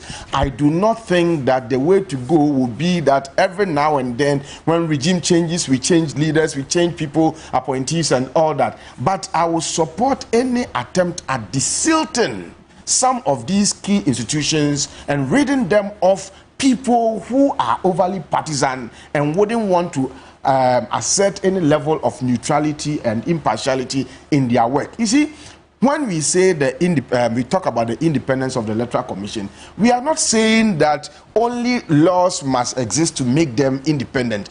They must also be perceived to be independent. And so, if you do things that undermine the perception of independence that we have to have in you, then you are generally undermine the credibility of the institution. And I want to hope and believe that what Kofi Adam has said here will be carried through. The NDC as a party must not just talk about this. We shouldn't just bring it to the fore. I want you to formally petition the chair of the Electoral Commission about this, that this is a serious show of indiscretion, and it weakens the perception that we all have, perception of independence that we are all supposed to, you know, have about the Electoral Commission. It was a serious indiscretion. The gentleman should have been a bit intelligent, you know, about what he did. And let me repeat the caution again, that anyone appointed to the position of arbiter, anyone appointed to the Electoral Commission, I mean, I do not care, because generally we are divided on partisan grounds. I do not care whether you are an NDC or MPP. You can be a partisan bootlicker and a partisan sycophant, but do so with some intelligence so that you can guarantee your own stability of tenure, your own security of tenure, should the regime that appointed you get out of power. Very important point today. 24 minutes to the top of the hour. Thank you so much, Professor Jampo, ending on this one, because it leads up to that clarion call for things to improve in the coming days. It's a 21-day exercise. Today is day 5. Yes, day 5 of this 21-day exercise. I know right after here you're going back to your constituency to go and monitor the process as well. And it's Alfred, important. I'll give you the last word in a minute. Thank you. You see, the other point of importance is the offline registration and integration of data.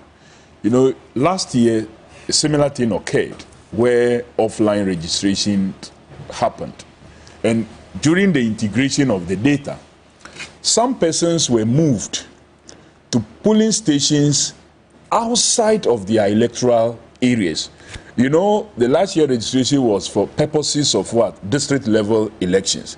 And district level elections are conducted in electoral area basis. So if I put myself up to register in order to vote in a particular electoral area, and I'm moved outside of that electoral area, it denied me the opportunity to vote or to vote for the rightful persons. So in this whole exercise of offline, the EC itself must be very careful during the period of what? Integrating the data. Right. Some data was completely lost. Some were moved outside of that constituency they registered to another constituency. All these must be worked. But I want to assure the EC that we have the full register as at end 2023, after the last year limited registration. Our agents on daily basis for all the centers are submitting the details of the registration, and that no data will be accepted if it is not part of what was approved daily by our agents in all these centers. So if anybody has any kit anywhere doing anything other than the certified, the gazetted centers that we know, that data will not find itself into the system. And I want to tell the Electoral Commission, they shouldn't even try in order to turn this country upside down. They shouldn't even try. Well, thank you very much. And Alfred, let me also state something. Yeah, I don't think that the Electoral Commission has any power to even try to turn this country into anything. I think that the peaceful nature of the 2024 general election rests on the shoulder of all the political actors, from MPP, NDC, CPP, PNC, all the various political actors. And so we would want to state that every political party should ensure that they are having their agents there. They should also ensure that the registration processes is free and fair, that they are having people that are 18 years old going to be registered into the voters registration exercise. If you are 15, if you are 13, if you are 14, if you are 16, if you are 17, what is your beef in wanting to come and make a decision for the larger part of the Ghanaian people? You are young, so wait till you are 18. And so I don't think that we should state that the EC has no right in wanting to turn this country upside down. We are going to campaign heavily on the policies. As I've said, for us as a new patriotic party, our flag bearer is going to campaign 5 times harder than the NDC. In fact, let me just so let's win the election based on policies. Thank you. And stop the issuance of threats. Okay. What you are saying there are these hold on. These persons, all of these people, you see there, they say they are 18, right? Even though the pictures may not tell the ages of these people, but this is somewhere in the northern region. Right, and our reporter Christopher Marco got these pictures. All these people there were in the queue to register. They have date of birth, right? This is the reason. Guess what? Here's what happened. From the account of our reporter, these people came with their parents, and their parents guaranteed for them that they are 18. And so the electoral officers there actually went ahead to register them. This boy. This. Well, Alfred, in such situation, the electoral officer, if you feel that the person, you can actually challenge yourself. Agents can challenge. Any other person can challenge. Mm-hmm. If the person is a pupil or a student, there will surely be date of birth in the register, the school register. Mm-hmm. That can serve as evidence for the district registration review committee hearings. And you cannot just use size to tell, because we all know that size is hereditary. Sometimes is based on nutrition. There's nutritional challenges, there's genetic challenges in terms of size. I remember one footballer called Audu Isaka.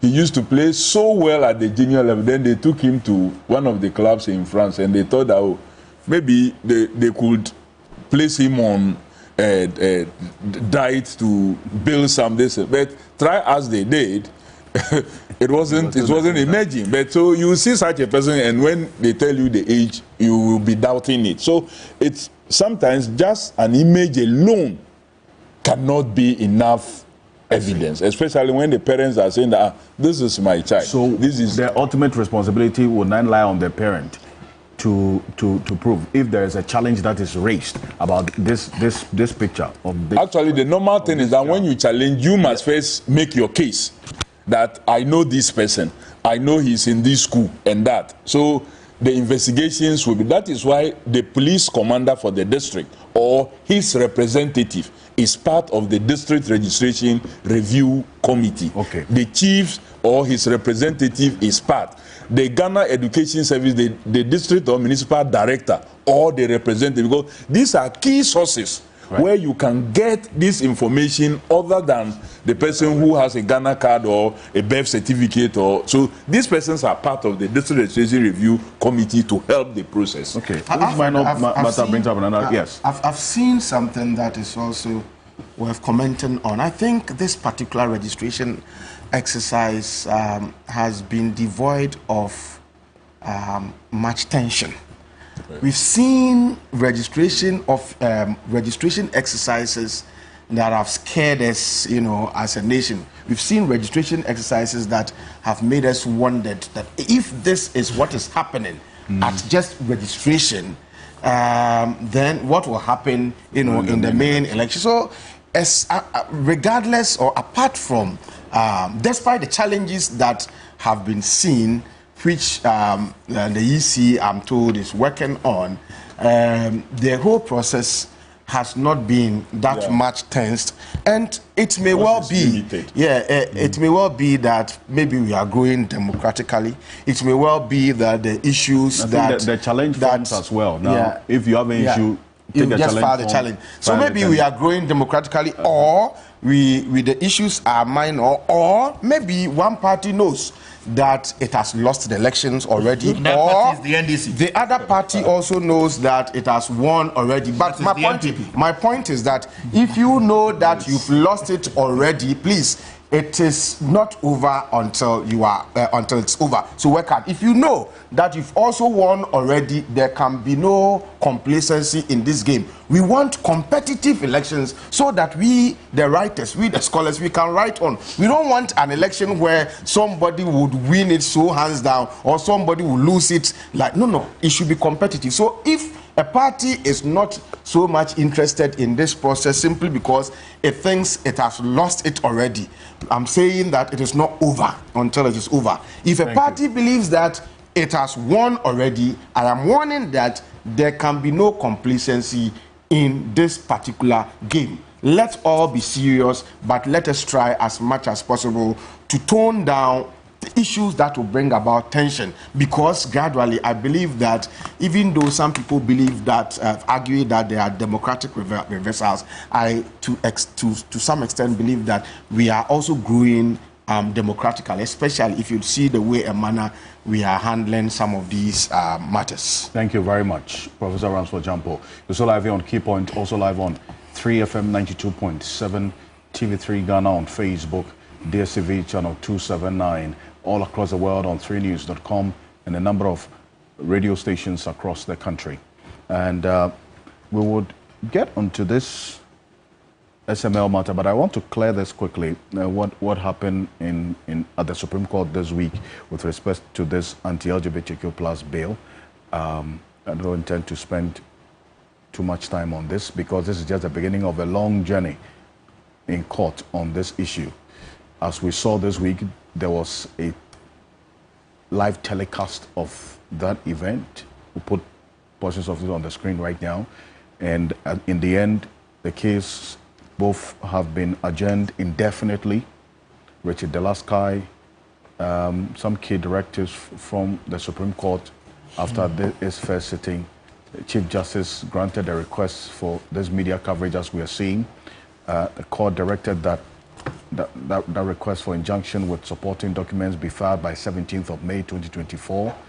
The Supreme Court believes the filing of new documents will prevent any further requests for corrections to be made. And then also this case of Richard Delaskai versus the Attorney General has also been adjourned indefinitely. The Dr. Amanda Odoi versus the Attorney General, that was the second case. The Chief Justice granted a request for, as we saw, the media coverage of that case as well. The court directed the lawyers for the Speaker of Parliament to file documents opposing the injunction request within 7 days. The court also believed that the filing of these new documents will prevent any further requests for corrections to be made to documents already filed.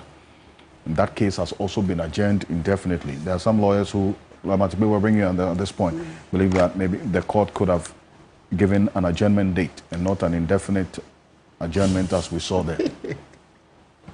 Your quick thoughts on this? Yeah. Could that have been done? Could that be a consideration? Oh, absolutely. Absolutely. There are times that when the court wants to be very swift, it will be swift. You remember the pink sheet case when we're going into the 2012 elections? Yes, pink sheet case. The issues were settled. When we say issues, the questions that the parties were required to put before the court, they were settled on that same day. Even the Supreme Court had to give part of their meeting rooms, right, the chambers, to the lawyers and the parties to go in there and to settle the issues. Yeah, I remember Kofi Bentil and Lawyer Shen and all the people who were involved in that case. No, that case is a case that I think we haven't celebrated enough. We really need to celebrate it. The way the Supreme Court went into the law and said all the parties were entitled to the pink sheet.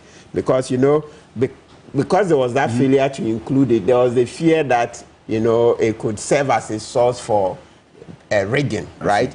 Yeah, so in this case, there is no doubt that if the Supreme Court wanted to fix a definite date for the next year, it could have done so, right? But, the plain truth is that the dynamics of each case is different. This is a case that, potentially could cause us a lot of backlash from the international community, etc. And the court is not oblivious to that fact, right? So you need to give the Supreme Court some time to be able to reflect on this matter well, so that when they come out, it really will be the final decision. We don't need a hasty decision that will not solve any problem, right? Yes, it's very, very important. I mean, let's be very plain. You see, this country, the thing is that if we don't learn to speak the truth and we want to be very smart politically and all that, we will not go far. The plain truth is that this case could bring us a lot of headache if the Supreme Court were to say that, the bill has been properly passed, so it should be presented to the president for assent. It's going to bring us a lot of flack, so they need time. But with what happened, I don't understand. Seriously, I don't understand. I've stated it, and I'll restate. I'm saying that. Let me repeat. I'm saying that this case, if the Supreme Court were to decide that the gay bill has been properly passed, so President Kufuor should go ahead and sign it, it will bring us a lot of flack. And even using the word flag criticism is not enough. You remember even the letter that the Minister of Finance wrote. Of course, later we saw that they had overshot what they were supposed to write. They said even the IMF and World Bank would take back loans. It's not exactly so, but we will suffer quite a bit. So give the Supreme Court some time to reflect properly and come out with a decision. Look, do you want, this things, the Supreme Court is a policy-making court. They also make policy. Okay. They make policy. So it's not just, it's white, it's red. No. There is policy. But they don't run away from it. And so... Adam Sananu is going to be joining us. No. I'm not done with Lawyer Matipebu. So we are just stating the plain truth. The Supreme Court is a policy-making court. So you can take a case there, and lawyers know it. Look, it can be very clear to you. Lawyers at the bar will be very clear in their minds that this is the answer. The court can look at it and they will find reasons not to hear the case. We've been going there for decades now, so we know it. It's a policy-making court. So if they think this one, they won't deal with it. They won't deal with it. There are 1,001 ways that they can look at it and say, look, we will not deal with this case. And there isn't much that you can do. We are evolving. But there are implications for the indefinite adjournment on what Parliament will be doing and what the President is also supposed to be doing. The President is supposed to be signing a bill into law. He's saying that it is with Parliament, it is with the courts, and so he's suspending it. And Parliament is also saying that if you don't do this, I'm not going to do that. And you have adjourned indefinitely. So it means certain roles that are supposed to be performed by Parliament and also the executive arm of government are supposed to be suspended indefinitely. Alfred. I'm a bit worried. I'm a bit worried about the indefinite bit. I'll come to all of you. Yes. What I want to find out from counsel is how this indefinite adjournment impacts on the future of this case. As in how this case is going to flow, the path going forward. Really. Yes, so what it is, look, the other fact that's undeniable is that if this decision, if the bill is not signed, for now, let's still call it bill because under the Constitution, it's a bill. It's a bill. Once the President has not signed, it's still not an act of Parliament. Yes, okay. Yes. Look, if the President doesn't sign before December, and Parliament rises, you know that's the end of it. Yes. So it means that before December, before 6 January 2025. So this bill will die with the life 6 of January this 2025. Yes, thank you. So Yes, 6 January. So it means that looking at it, look, the timelines, they are very tight. They are very tight because 6 January 2025 is very close. That's barely about 7 months, right? And if you look at what goes into doing or coming out with a decision in such a case, I have my doubts that we should be able to complete this course. 7 months is a bit So you're tight. saying that this case will not be concluded within the 7 month period? It's likely because it we will are die. going on a legal vacation. You know, for us, 31st of July is the end of the legal vacation, is the end of the legal year. So August, September, and effectively 2 weeks in October is part of our legal break. Then after we come. Don't forget, even Demlevo, that was, you know, Demlevo is our chief anti-corruption campaigner. When the, people called on Supreme Court to sit during the legal vacation and deal with the Demlevo case so that we all knew that Demlevo should return to office, the Supreme Court didn't accede to that request. And that one were fighting corruption. You know, Demlevo had caught President Kufuor and his people, Osafo Maafo and Co. in this Kroll and Associates case. And he was just about to nail them. Then they thought that, no, let's send him out of office. They did. The whole nation, everybody was on the Supreme Court. Please call this case. I remember Professor Kuku Asare. He was on them. He even had, what do you call it, more or less running this argument with them. But they didn't yield.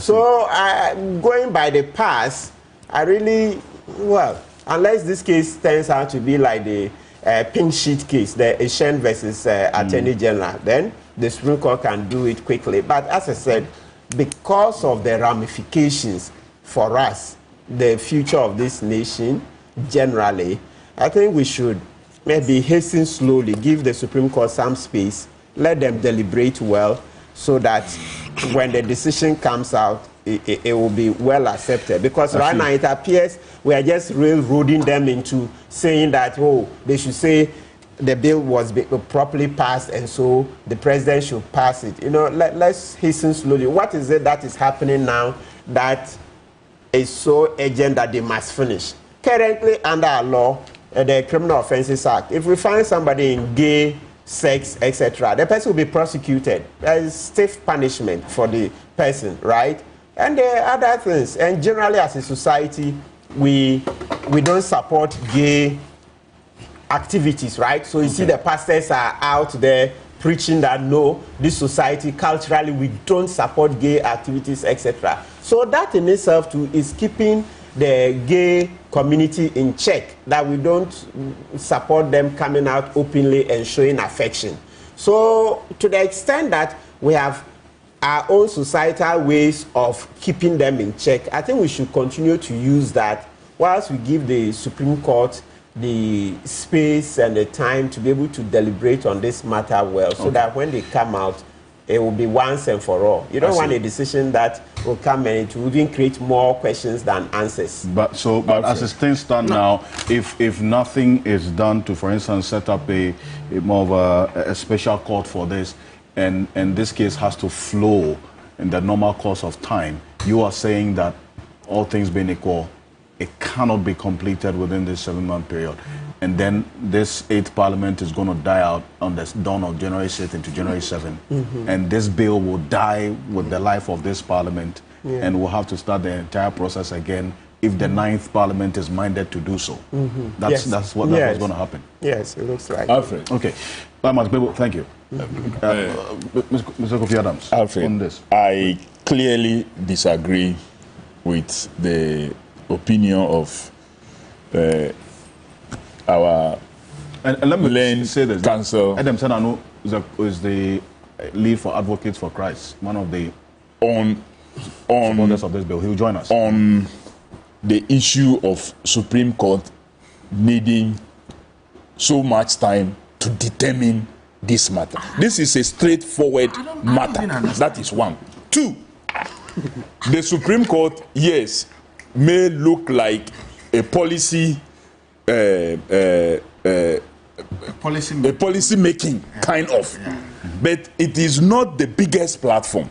The biggest platform is Parliament, where every single Ghanaian is represented.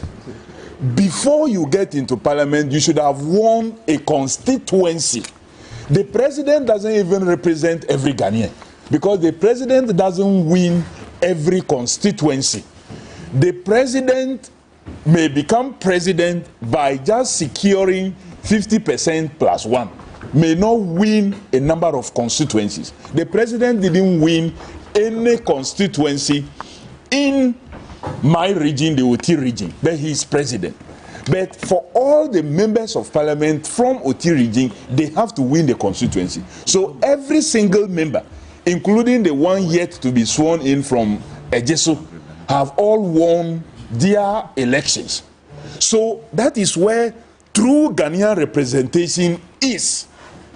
They have taken a decision, factoring all the issues that lawyer Martin Pebu is talking about, what the finance ministry is talking about. Indeed, the current finance minister himself is a member of parliament. So he was part of the decision-making process.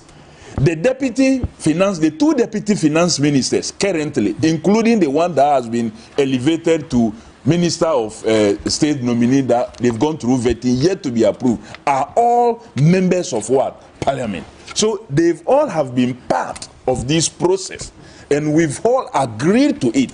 The Supreme Court cannot be a review platform on anything related to such matters as policy, the effect, positive or negative, of this law.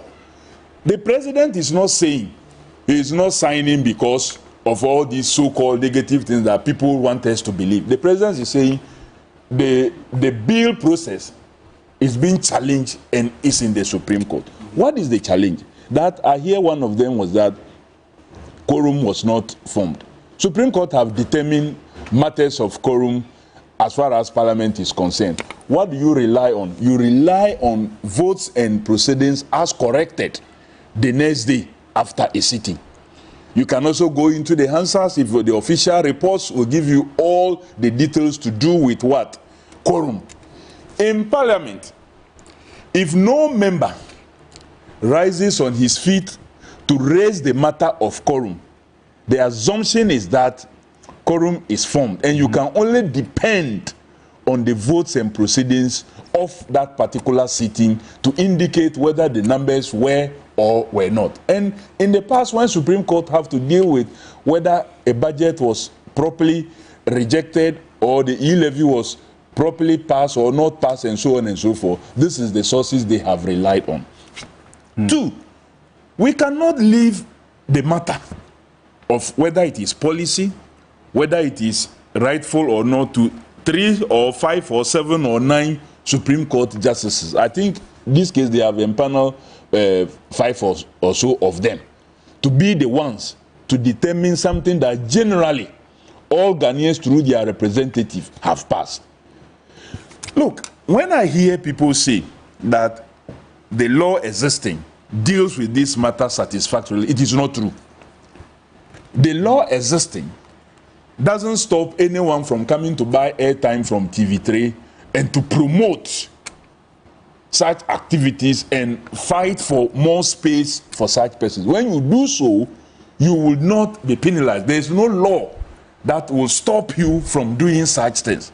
The current bill as it is supposed to cover all such areas. Don't forget, President Nana Addo Dankwa Akufo-Addo, when he was interviewed on Al Jazeera, indicated clearly that growing up in UK as a young person, the freedoms the person interviewing him was asking about LGBTQ rights and what have you did not exist as they existed now, and indicated that, well, if the appropriate pressure was brought to bear on government, then it is bound to happen. Meaning, what is happening in UK today is bound to happen in Ghana if appropriate pressure was brought to bear.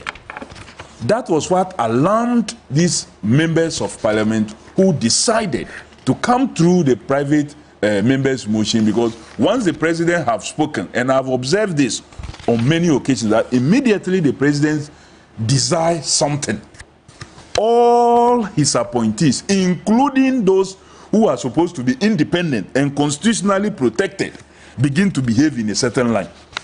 The president says that I will put my presidency online to fight Galamsey, because he has said so.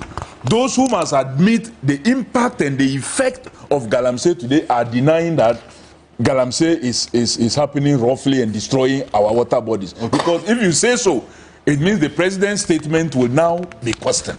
I strongly think that the Supreme Court doesn't need any much time beyond a month or two maximum to deal with this matter. And I was talking about the quality of the decision. But I'm saying that the time will not be a factor in terms of determining, because we've gone through all the processes. The bill was read the first time.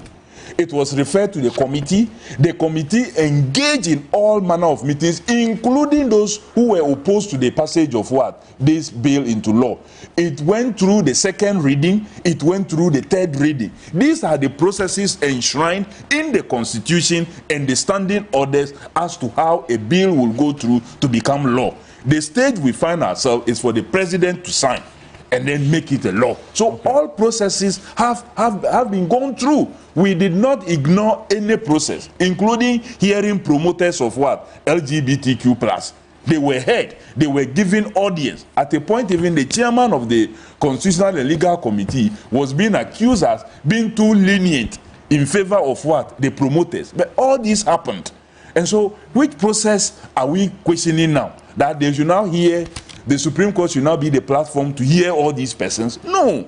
I don't think the Supreme Court need any time beyond the filing of the papers for them to read through and make a determination. Then we can move forward. I see. Thank you very much. Mr. Kofi Adams, let me welcome Adam Senan, who is the lead, one of the leaders for the Advocates for Christ, one of the supporters of this anti-LGBTQ plus bill. Zano, good morning. Welcome. Good morning. Thank you for having me. He's wearing two hats this morning. He's also the co-chair of the Citizens Movement Against Corruption. So when we have that conversation that relates to the corruption, we would have him as well on this. But Palgrave, one of the sponsors of the bill, Nelson Roxon, H.A. President MP for South Dai, says to me that sexual orientation on LGBTQ is already criminalized. You cannot criminalize anybody's sexual orientation, as some have been saying. This is already done. The anti-LGBTQ plus bill does not seek to criminalize LGBTQ, but just to extend the effect of the existing law to affect publication, advocacy, and promotion. It says good morning to Kofi Adams on this point. Thank you. Palgrave, yes, this is what happened in the Supreme Court. Alfred, I think that for once I would want to share in light of the thoughts of lawyer Martin Piggy, in terms of the fact that the Supreme Court will need a lot more ample time to make a decision on the proper human sexual rights and Ghanaian family values bill 2021. I mean, I've heard that the name has changed. It's changed. The wrong document. It's changed to anti-LGBT. No. It's human sexual rights and family values. Yes. 2024. Okay, it's fine. The document you're referring to is an old document. You cannot make a proper submission. No. You can't say that. I'm sorry. No, you can't say I can't make a proper submission. Because that's part of the problem we've been facing. No. People going back and using the wrong document. Hold on. Please get the right document. Hold on. You hold on. I can provide it to you. You can. Not a problem. Not a problem. But hold on, okay? It won't change the submission I'm going to make. It probably will. No, it won't change the submission. Okay, listening to you. Unless, of course, you don't want me to make a submission. No, you will. But I think that it's refer to the right document. That is fine. No, it's fine. Because even the long title, you are getting the long title. It's a dangerous thing. No, it's okay. It's fine. I think it's good that you underscore that document is the old one. No, it's okay. It's old one. So let's move on. Don't refer to the old document. No, hold on. The values of you see, is the name I mentioned. Okay. The name is what? Sexual Human Rights Ghanaian Value Bill. No. What's the name of the bill? Tell me the name of the bill. Human Sexual Rights and Family Values Bill. values bill. It's fine. 2024. It's okay. But, sexual human rights and human sexual rights. Human sexual rights and family values. Yeah. It's fine. But Alfred stays here and he mentions anti-LGBT bill. No, it's a pro-family values. Good. That's why it's an alias. No, so yes. It's so an alias but then yes. So if you want to do the property, read the property. Of course, it's fine. So you can use the alias. Yes. So minimize your heckling and allow me to. No. Allow me to, gentlemen. Yes, allow me to state my point. Allow me to state my point. Relax. You making reference to what I reference as anti-LGBTQ plus bill is not wrong. That's number one. Two, it is also materially important that if you are having a document that is not the current state of this bill, it has to be pointed out. I think it will even help you because I don't rule that out. If they hadn't pointed out to you, you were going to go on and on about the details of this one. I was only making a reference to a statement. That's fine. I was only making a reference to a statement. It's fine. It's not a problem if the document I have has been amended. Okay. I mean, it's not a problem. Let's move on. You understand? Let's move on. I mean, I can always get the amended version of the document. So let's not heckle me. The name has not changed to LGBTQIAAP plus. Let's move on. That hasn't. Of course, I'm moving on. Yes.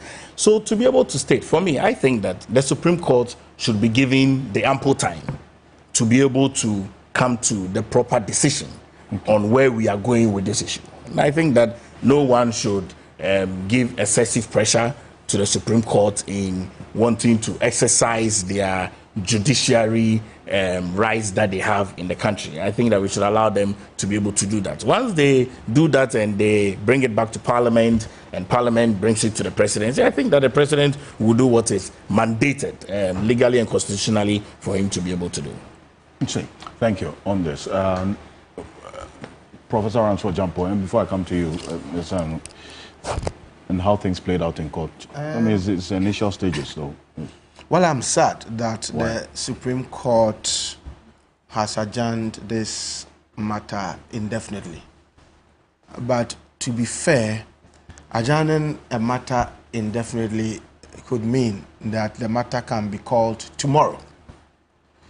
But the whole idea of indefinite adjournment also could be interpreted to mean adjournment of the case in perpetuity. And given the way people have expressed their interest in the bill being passed into law, if they hear adjournment, indefinite adjournment, it has a certain negative connotations in their minds that, look, the matter has been adjourned in perpetuity. It may not be so. Now, to the extent that the president's decision to sign the bill or not to bill was contingent on what the Supreme Court was going to say, I believe that an indefinite adjournment unnecessarily would frustrate any attempt at passing the bill into law that reflects the hopes and sovereign will of the people of Ghana, who are the owners of the powers that are exercised in the state by the arms of government, including the judicial arm of government. You see, if you look at how we've come as a nation and the support that Ghanaians have given to the bill, see, any attempt at saying that, look, we are adjourning indefinitely, would be seen as frustrating the implementation of the law that reflects or that typifies the general will, hopes and aspirations of the good people of Ghana. And I think that if you do that, then people would begin to raise eyebrows.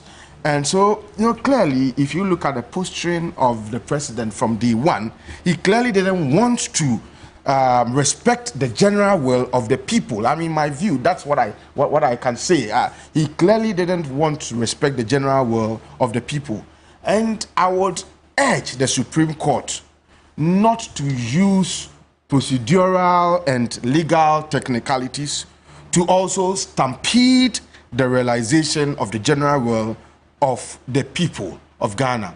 An indefinite adjournment of this matter must not be taken to mean adjournment in perpetuity, because the good people of Ghana would want their hopes and aspirations respected by all.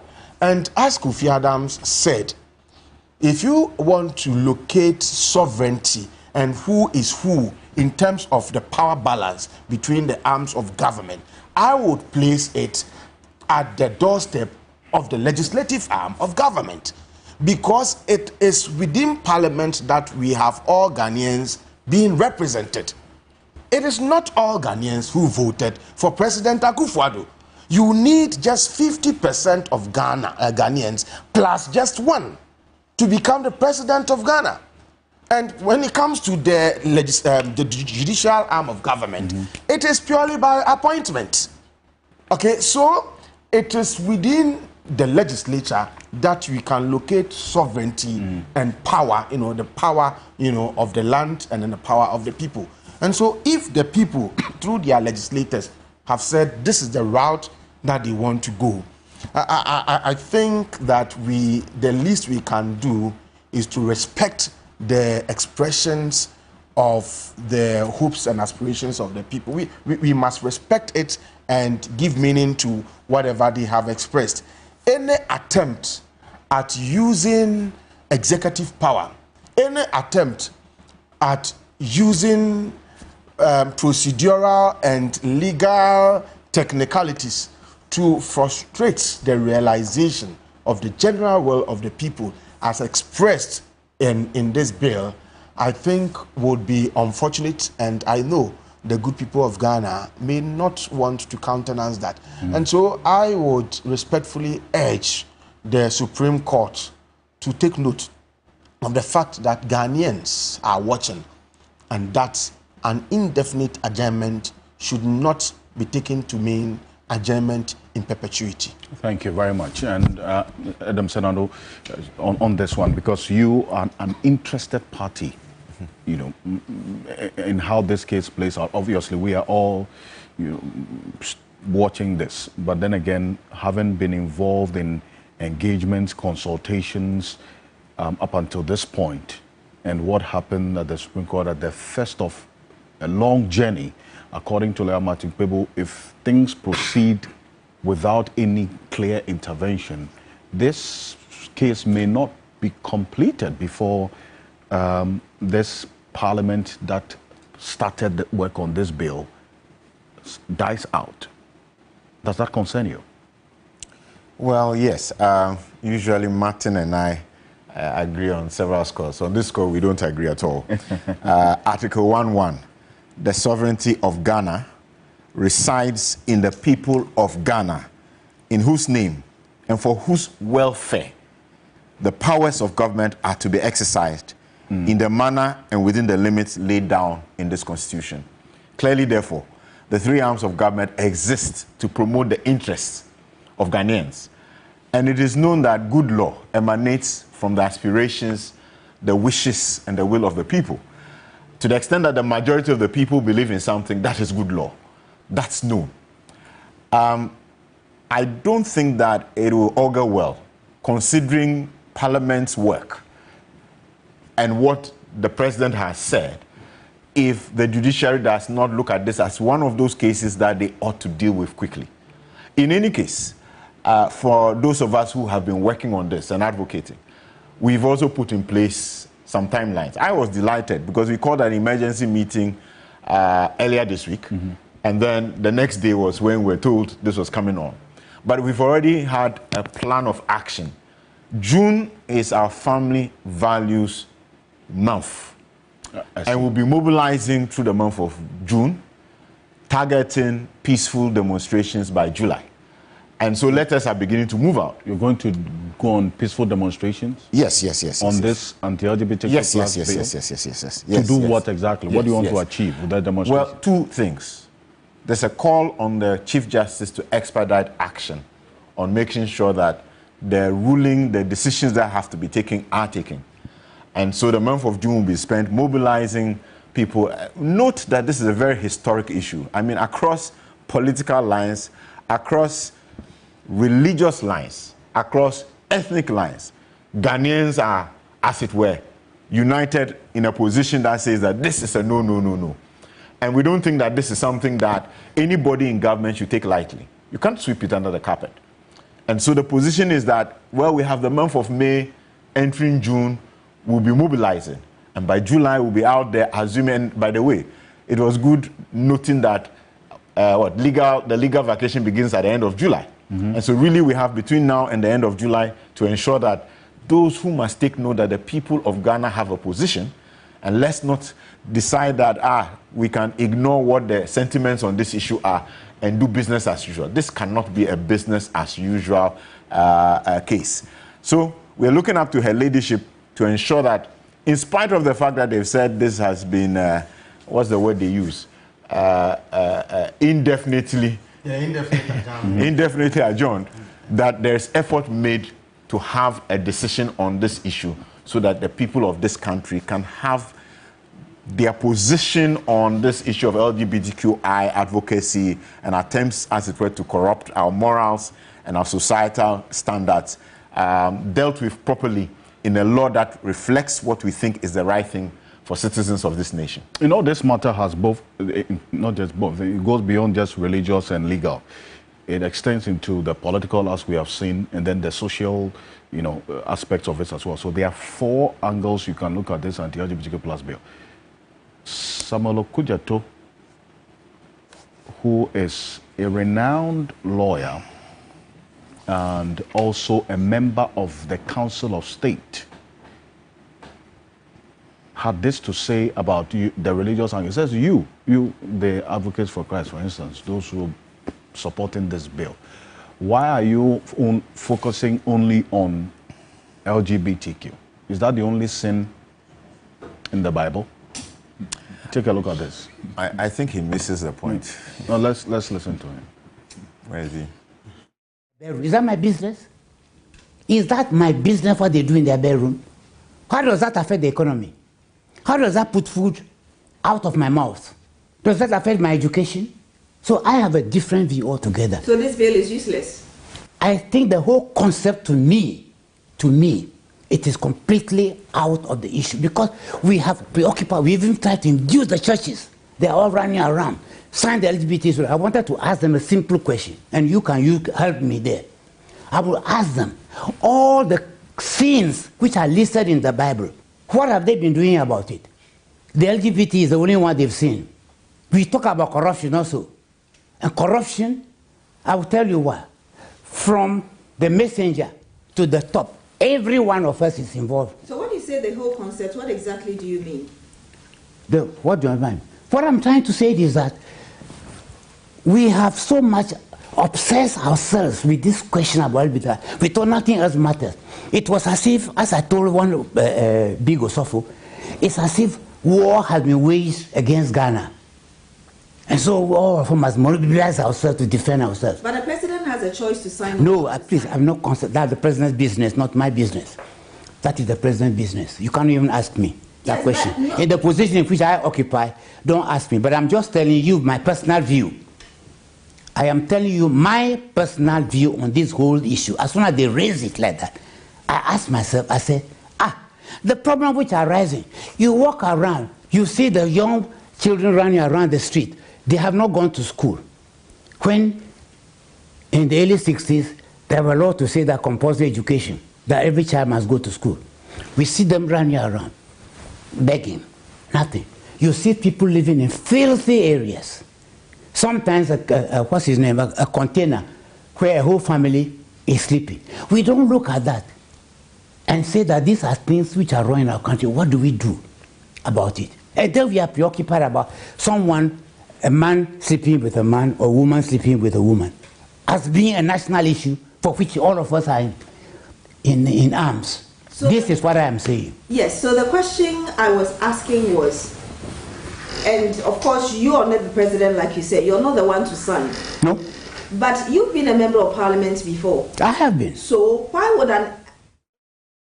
Well, so that's Sam Okudzeto, renowned lawyer, a member of the Council of State, in that exclusive interview my colleague Beatrice Edu had with him during the week.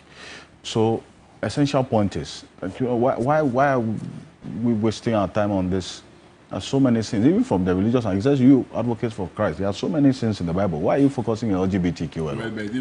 Can I? Yes, all of you have. So let me go back historically.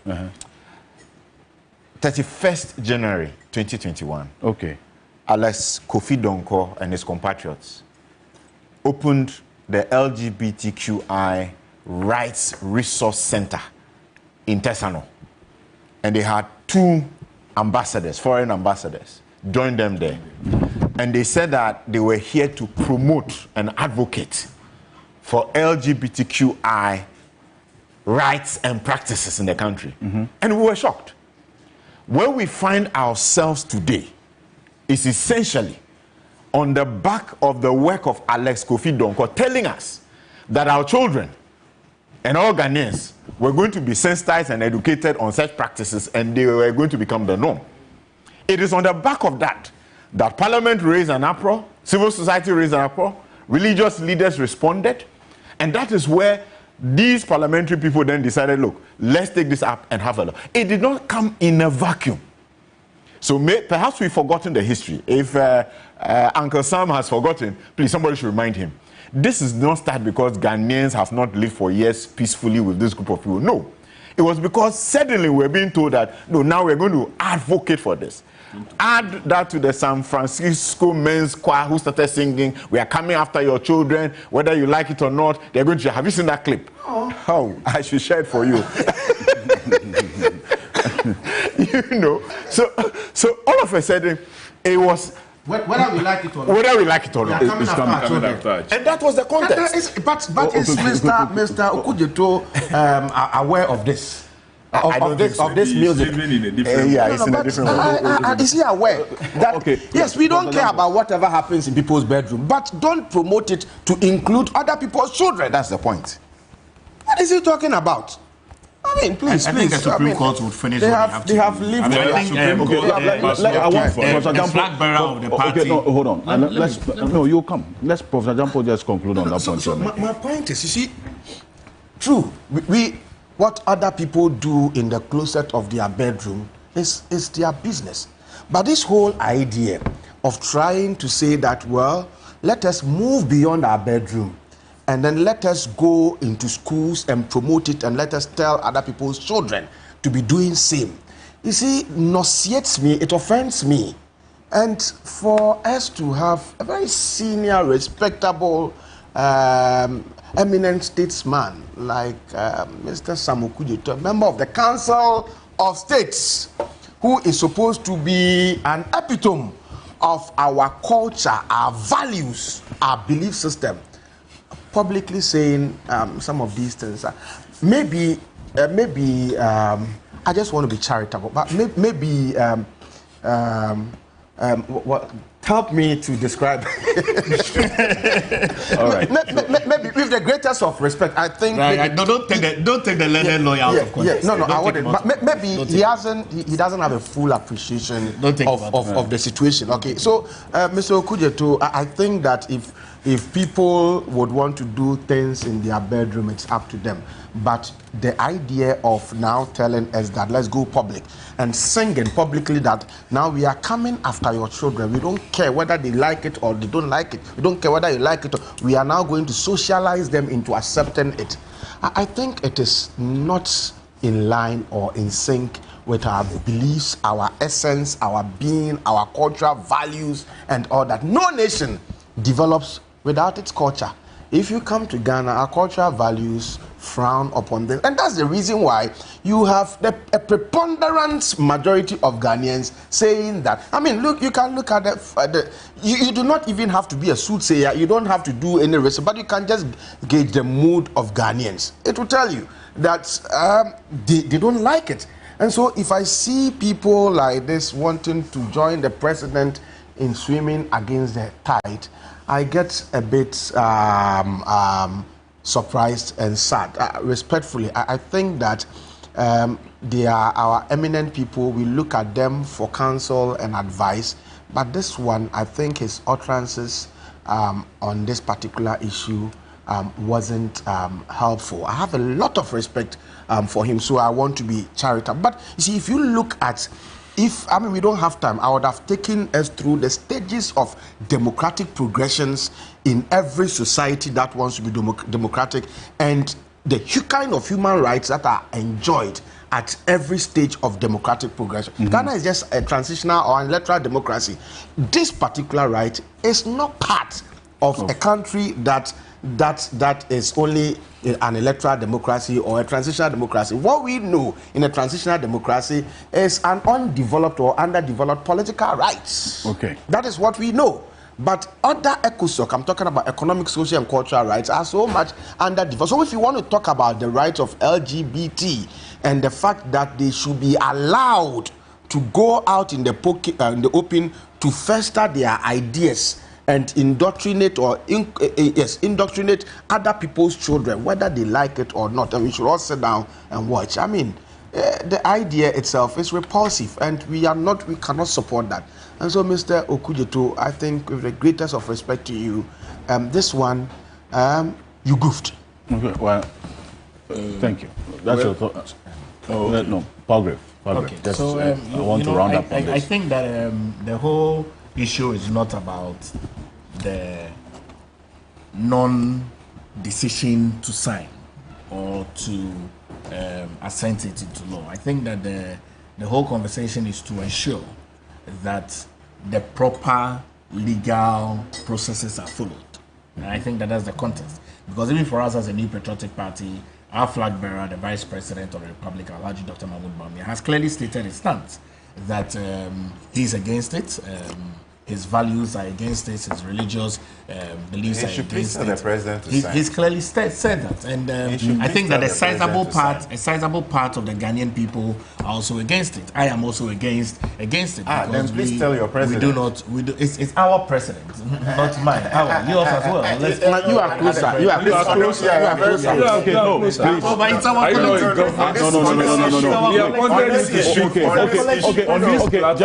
collective. We want it is my president. Yes, thank you. Gentlemen, let Palgrave, you still have your time. Speak. I think that the main thing is to ensure that we exhaust all the legal processes. And if this takes a year, 2, 3, or 4, or 5, the Ghanaian people do not want it. We are not waiting for a year. I think that is very clear. No. I think it's very clear that the Ghanaian people do not want it. The religious bodies do not want it. The clerics do not want it. The civil society organizations do not want it. The people's representation in parliament do not want it. But stop fostering the idea that it could take a year or and we are not accepting that. It is an election year. I'm only stating December 7th. December 7th. I'm only stating very clearly that we should allow state institutions to do what they need to do, because this would be a case in reference. December 7th. The will of the people. They can't stampede the will of the people. No. The fortunes of the MVP will rise and fall on the back of this. Trust me. This would be a case in reference. If you're not sure, send that message out. This would be a case in reference for future people. To reference, I would. This would be a case in reference for future generations. I am stating that let's allow the state institutions to do their work. The judiciary should be given the free time to be able to finish the processes. When they finish the processes and it gets back to Parliament, and Parliament sends it to the seat of government, which is the president will do what is legally binding to be able to do. And if the president so feels that there are some things that needs to be sent back to the floor of the House, that will be sent to the floor of the House. So my statement is very clear. In concluding, my statement is very simple. Let's allow the judiciary to complete their processes, because they are also part of the entire arms of government. Allow them to finish their processes. And then we'll continue from there. We'll be watching and we'll be reminding them that indefinite adjournment is not adjournment in perpetuity. Why we discuss this matter and look at it the way we do, and I reference the president's earlier interview on Al Jazeera. It is bound to happen interview. That was a dangerous one. Then now, having gone through all the processes, the president was the first to announce a court action that he's become aware that a Ghanaian has gone to court. And at the time he did so, they have not filed this matter. So how a president who doesn't know about Dumso's schedule, who doesn't know whether a Dumso happened the day before when he is speaking, got to know what was happening in somebody's chambers? The case have not been filed in the court, but our president knew and announced ahead of time. One of our professors, Professor Menu, who has also been pushing against the passage of this bill, told us that they met the president and the advice is that they should proceed to court. So if the president now comes to tell us all the things he's telling us, then it sounds like they are in some kind of agreement to delay all these processes. But the president should know. And what many of us expected was that the Supreme Court had earlier ruled that they would not interfere with the processes of passing a law. And passing a law ends with the president signing. We don't interpret bills. The whole thing is still a bill. It is not yet a law. And that was why many of us thought that the president, if he so decides, that for this occasion he's not signing because he's heard somebody has gone to court or later the person went to court, return the bill to parliament with stated reasons that I am not signing because somebody is in court. Parliament now can invoke the constitutional provisions where it says when the president decides not to sign a bill and state his reason, parliament can marshal 2/3, which is 183 members, and they can repass the bill. When that happens, the president cannot refuse to sign such a bill. I thought that a neater process, but he knows when he does that, it will come back to parliament and we'll get the 183 and we will pass it. So let's use delay tactics. And that is why the judiciary must not play into the arms and strategy of government to delay this process. They must determine this matter with immediacy and let the processes run through. It is unfair, it's not right. But I must commend Mr. Speaker. Look, I think if we had any other speaker, these things would have seen still birthed. I must commend Mr. Speaker and even his deputies. All of them rallied around these processes. Anytime any one of them was presiding and we have to determine this matter, they made sure we did the right thing all through the processes. And I'll commend the promoters also, those who promoted the bill and its support from outside, the kind of resources they shared. It has helped us to bring these processes to this point, not the one Palgrave was trying to reference. That was what was introduced, but it's been made neater and neater, and that is what we passed. Right. And Mr. Speaker must strongly be commended for his support of all these processes. Thank you very much. Kofi Adams and Adam Senano, you are saying that for what you are doing, you're going to make this issue an integral part of this election. Absolutely. It is already made. In a minute on this. And why you think that the fortunes of whoever wins or loses this election will be hinged on this. Unfortunately, because of how they are behaving. I have to move on. Yes. No, absolutely. I mean, you can't have a situation where over 93% of Ghanaians strongly have a position on the matter. That has gone through the course of Parliament 3 years, was unanimously passed. The date was even interesting, 28 February, and you know what 28 February stands for. I mean, this is the oppressive forces of the West. And that was very significant. It seems to have been lost in the discussion. And then suddenly, before it could even get to the presidency, this has never happened in the history of this country. A bill has been forwarded to the presidency. Before it gets there, they say, we are aware of a court case, which has not even been filed. So as far as we are concerned, this is a political issue. It has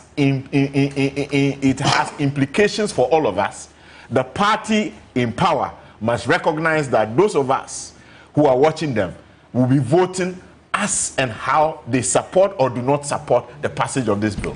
The idea that we will go through December 7th and it will not have been assented to by the president is not something that those of us who are supporting this bill are willing to accept. And so, just to put it there, my vote will count on this bill.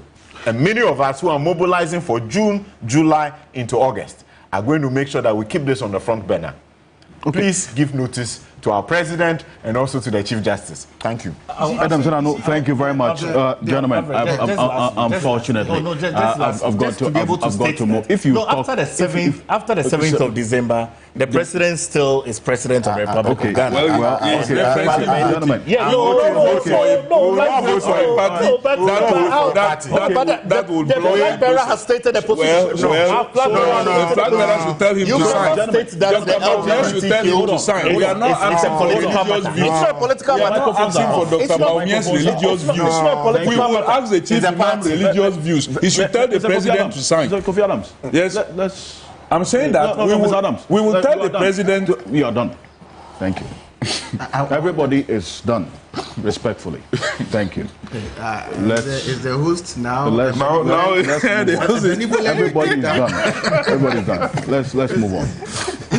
We're going to go for a quick break. When we are back, this week, the Economic and Organized Crime Office restated their position on this Sisira Dapa matter. They say that, well, it's not as though they are not interested. They have finished their case. They are moving on. And they're going to, as at the time Mamiatu Adudankwa was speaking, she was going to return the docket of Sisira Dapa to the OSP. The OSP's Director of Research, Samida Akon, spoke the next day indicating that, they have the docket already. Yoko has brought it. Then, the evening of that day, there was a statement from Yoko that indeed they returned the docket 3 days before Mamiatu Adudankwa spoke that they were going to return the docket. So, in the midst of all this, the issue is about this unnecessary turf war that we find Yoko, OSP, Attorney General involved in, when the fundamental issue, the most important issue at hand, has been relegated. The source of these monies found in there. Well, Samuel Kudjato again has a take on this. He says that, look, there's no law. Alfred, you know they are the lawyers. There's no law. Yes, there's no law on anybody keeping money in their homes. Uncle Sam, he should rest. Or against people keeping money in their homes. But Sisira Dapa is not the only one who has $1 million in their homes. We should stop the hypocrisy and face the fact. We'll be back shortly after this quick break. This matter has a lot in there. Stay with us. We'll be back.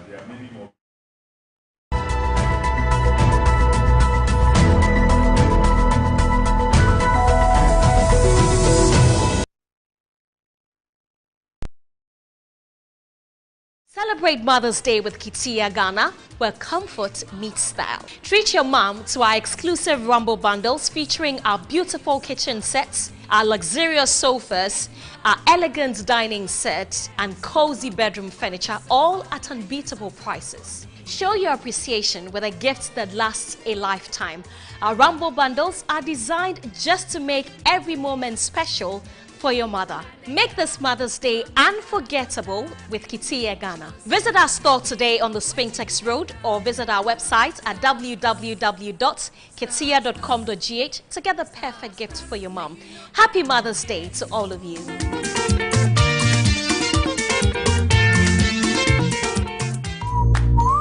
Let every woman feel the love of motherhood. Celebrate your mom this May at any Melcom store near you and enjoy 20% off this weekend in this Mother's Day celebration from Friday 10th to Sunday 12th of May 2024. Get more this Mother's Day. Thanks, Mom, for choosing Melcom. Dad, you are invited too. Terms and conditions apply. Melcom, where Ghana shops. The situation we face as a nation has become the tragedy of our own political decisions that we have taken. I can see stress of our economy, and I can see that we're running behind schedule. A leader that will be chosen by the West will be chosen by the nation, and they will be the ones that will donate. They are responsible to put him in a chair. The leader would be indebted to them, ruling a country by the people's wish. Coming to Africa, this same leader goes to the nation, pay them to vote for him. If they do become a president, they feel like they are obliged to take whatever investment. And for many decades, our economies have been crumbling, and our vision has never become a reality. I think I have found a solution. Turn the table around, donate into the leader that has a vision for the nation. My responsibility is to serve you. Give me the chance and opportunity to serve you. And therefore, we have launched a virtual crowdfunding. Remember, the government does not make the people. The people makes the government. Walk with us on this journey. Together, let's build a new nation. Meet Hung Raon, a counselor. She disguises herself as a man and counsels men on dating. Meet Crown Prince Humyong, the charming prince of the country. Crown Prince Humyong does not know that the man he is with is a woman in disguise. Will Hong Raon continue her disguise, or will she expose her real identity to mature a love affair with the Crown Prince? Find the answers to these questions and more in the gripping Korean series Love in the Moonlight. Love in the Moonlight. Catch the excitement and the suspense as secrets are unveiled and love rules the day.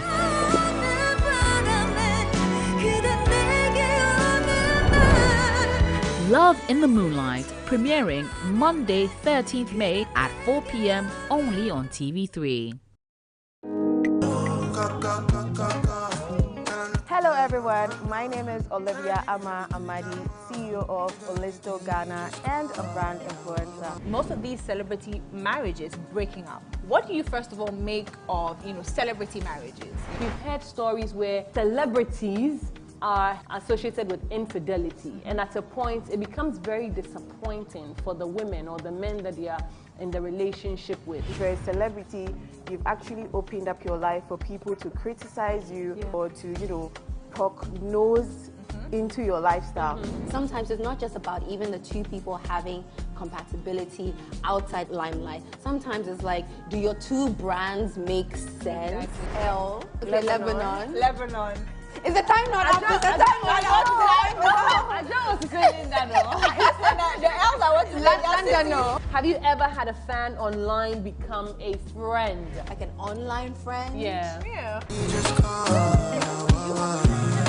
The Ladies Circle shows this Saturday at 6 p.m. on TV3. Brought to you by Yaz Sanitary Pad. In a world where emotions run wild, only the bravest hearts dare to find true love. Join 14 hopeful singles as they embark on the journey of a lifetime, all under one roof in search of their perfect match.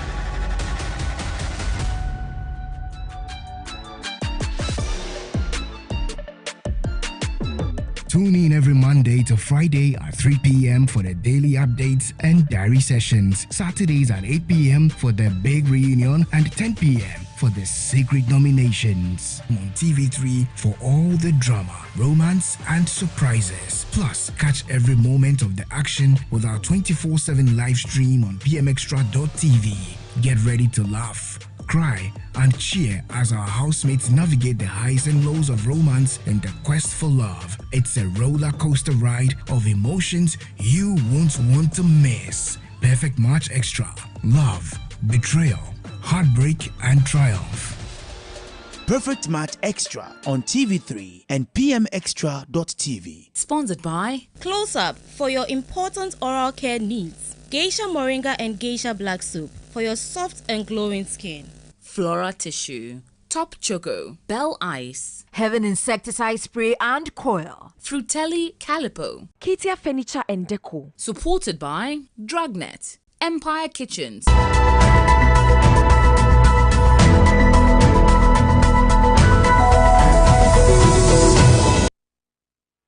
It was referred to us. You mean Madam Sisi Adape's case? The docket was referred to us because, in the opinion of the special prosecutor, it borders on money laundering. We requested for the basis of the SP coming out with that conclusion that enabled him to say that we should continue. We requested for that. We didn't get. Maybe as at now, we haven't received any response. And we sat down to review the whole docket. At the end of the day, we realized that we couldn't find our way clearer. Most of the time, when you finish your docket, you can send it to Attorney General's office for advice. But this is not something that we send for advice because we couldn't even find our way. We didn't see our way clearer. So we wanted the Attorney General to look at what we've done and direct as to the way forward. Remember, before the docket was referred to us, the source of the money had already been referred to the Criminal Investigation Department. The Attorney General had directed the CID to look at the source of the money. So having reviewed the document that we received from ASP, we didn't see any offense, predicate offense, from which we'll proceed our investigation on. So we requested direction from the Office of the Attorney General. Well, so that's Mamia Tiwa Dodankwa. She heads the Economic and Organized Crime Office, IOCO. Said they didn't see their way clear, and that's why they sought the advice of the Attorney General, who has advised them not to waste their time on this money laundering investigation in the case of Cecilia Dapa. Welcome back. You're still live here on Key Point, also live on 3FM 92.7, TV3 Ghana on Facebook, DSTV channel 279, all across the world on 3news.com. And a number of radio stations across the country. I acknowledge the messages. I will read as many of them as possible. After this statement by Mamia Tiwa Dodankwa that they were going to return the docket, as you heard her, going to return the docket to the OSP, then we got to know that the docket had been returned already. So the statement eventually came out, or was issued from IOCO, signed by her, Mamia Tiwa herself, that indeed, it is the case that they returned the docket. Yeah, that's the statement you see on the screen there. That let's go to point 7. Let's go to point 7. Says that they have actually returned the docket to the economic, following the review of the docket presented by the OSP and the advice of the Attorney General. IOCO returned the original docket received from OSP back to OSP on the 3rd of May, 2024. And she was speaking on the 6th, and then this dated 7th. So probably, well, she wasn't not briefed. Well, but in the end, we didn't have the information to make him. This is the first time. It's a bit worrying. This is the first time going out there without. Listen, no, bringing you out at this point, I mean, you've seen this IOCO statement. She's noted for saying clearly going on this same path, that it is convinced that they are doing the right thing in referring this docket back to OSP, and the fact that there's no reason to even pursue this money laundering investigation. You said they could have investigated this money laundering issue without necessarily going to the Attorney General? Yes.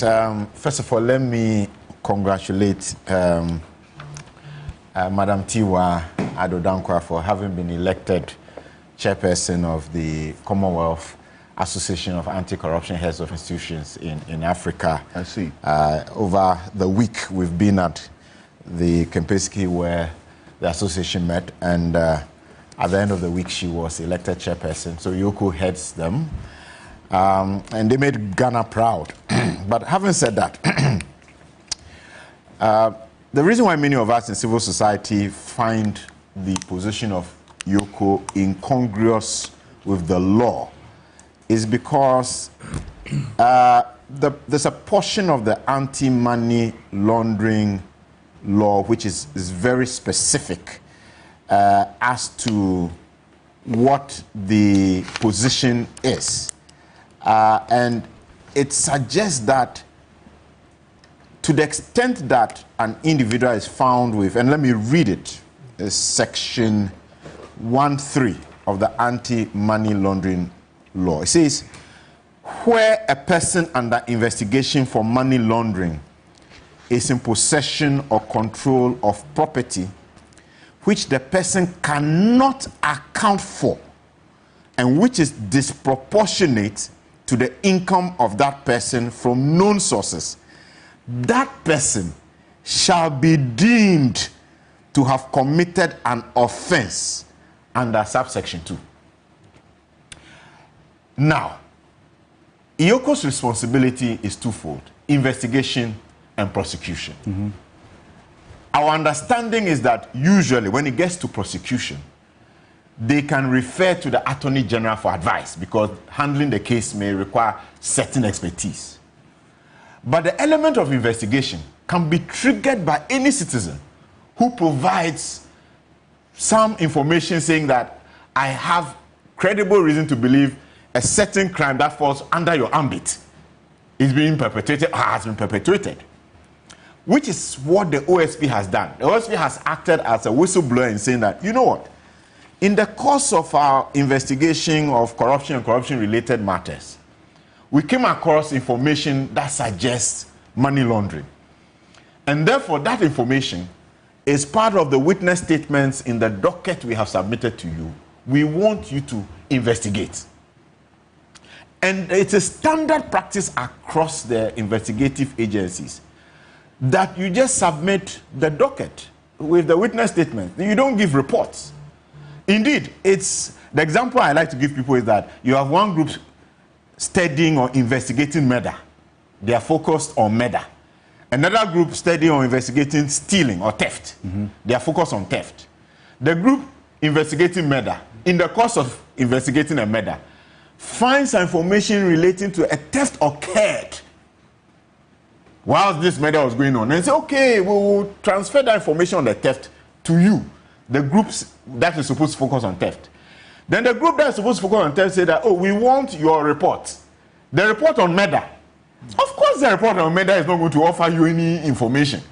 What will offer information is the witness statements. And I gathered about 20-25 credible witness statements in Ghana, outside Ghana, that have been provided, which is enough to trigger investigation. IOCO has not yet investigated, and they said they went to AG. I mean, please, I think that Honorable Dami should review his position.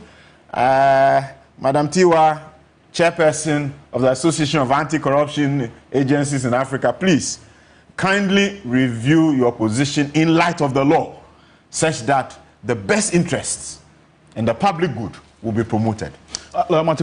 So you had indicated, in fact, made reference to this section 1.3 of the Anti-Money Laundering Act 2020, 1044, that Adam Sarano talked about, that where a person under investigation for money laundering is in possession or control of property which the person cannot account for, and we'll put that on the screen right now, and which is disproportionate to the income of that person from known sources. So in this case, Cecilia Adapa, until this incident, was a serving minister of sanitation. We know the salaries of ministers, unless probably there's something else added on that we are not aware of. But the salaries of ministers certainly is not $1 million. Right? Absolutely. So if that is disproportionate to the income of that person from known sources, that person shall be deemed to have committed an offense under subsection 2. Is that enough to have empowered IOCO to still have gone on this money laundering investigation without necessarily Attorney General advising them? Absolutely, you are right. You nailed it. You nailed it, and that's the same thing Eden said. And Power Grace, you know, I was saying this an offset that Power Grace is refined in speech. It's good. It's not, cutting us at all costs like he would, accuse you when there is no basis. Yes, we need refined people because our democracy, listen, if you've done wrong, we'll talk about it. I keep saying that, look, if Akufo-Addo hadn't misgoverned so badly, could Kofi Adams and Co. have represented Mahama? No, there's no way. There's no way Mahama could have come back if Akufo-Addo hadn't sunk us this low. Okay. Right? So when something is wrong, don't try to defend it. When it's wrong, it's wrong. Akufo-Addo and Bawumia. Let's not even divert. Akufo-Addo and Bawumia. Yes. So that's gentlemen. Yes. Okay. Focus on. Yes. So you are perfectly right. You see, I have in my hands here the previous law. You know, we have the original Act 749. Okay. That's the Anti-Money Laundering Act 2008. Then there's the amendment 874, okay, of 2014. So both of them, when you come to money laundering, section 1, they have only 2 subsections, right? Mm-hmm. Yes, section 1.1 and then section 1.2. Both of them. There's no, the one that Adam read. Right. It doesn't exist here. And last week and throughout the week, we've been reading to you, apart from what Adam read, we read to you what Parliament said they were doing. They said, look, for them, they've created a new offense. Now, money laundering is a standalone offense. They say money laundering is a standalone offense. Mami Atua disagrees. In that clip we just played, she says money laundering has to be predicated on something. So I will show. So I suspect, I like, you know, when, in all of this, maybe in this interview she didn't state that, but earlier on, she also accepted that she's not a lawyer, so she doesn't know it all. And I think that was good. That once she says she's not a lawyer, she doesn't know it all. Good. That's how come I even think that, you see, now with these games that all these people are playing, look, the best thing is that Mamitiwa should go back for the docket and invite some of us to also come and read. Get an independent squad of lawyers, let's say 10, around the table, then we'll come and look through the docket and show her. She needs help. You say you are willing, the Attorney General can give. You are willing to do free service. Absolutely. This is not the first time. The Pebu versus Attorney General kind of cases I took to court, I have funded them from my own packet. Yes, so we are in this business. Some of the things for the good of the country, we can donate time and other resources to help. Because look, the evidence is right there. So we're making the point that Parliament says they have changed the law on money laundering. They've brought in an exception. That is why they have brought in subsection 3. And let's read the comment that Parliament made about subsection 3. It says, the clause that's talking about section 1, therefore introduces a component which distinguishes the offense of money laundering as a stand-alone offense. They say money laundering is a stand-alone offense, and that's what Adam read.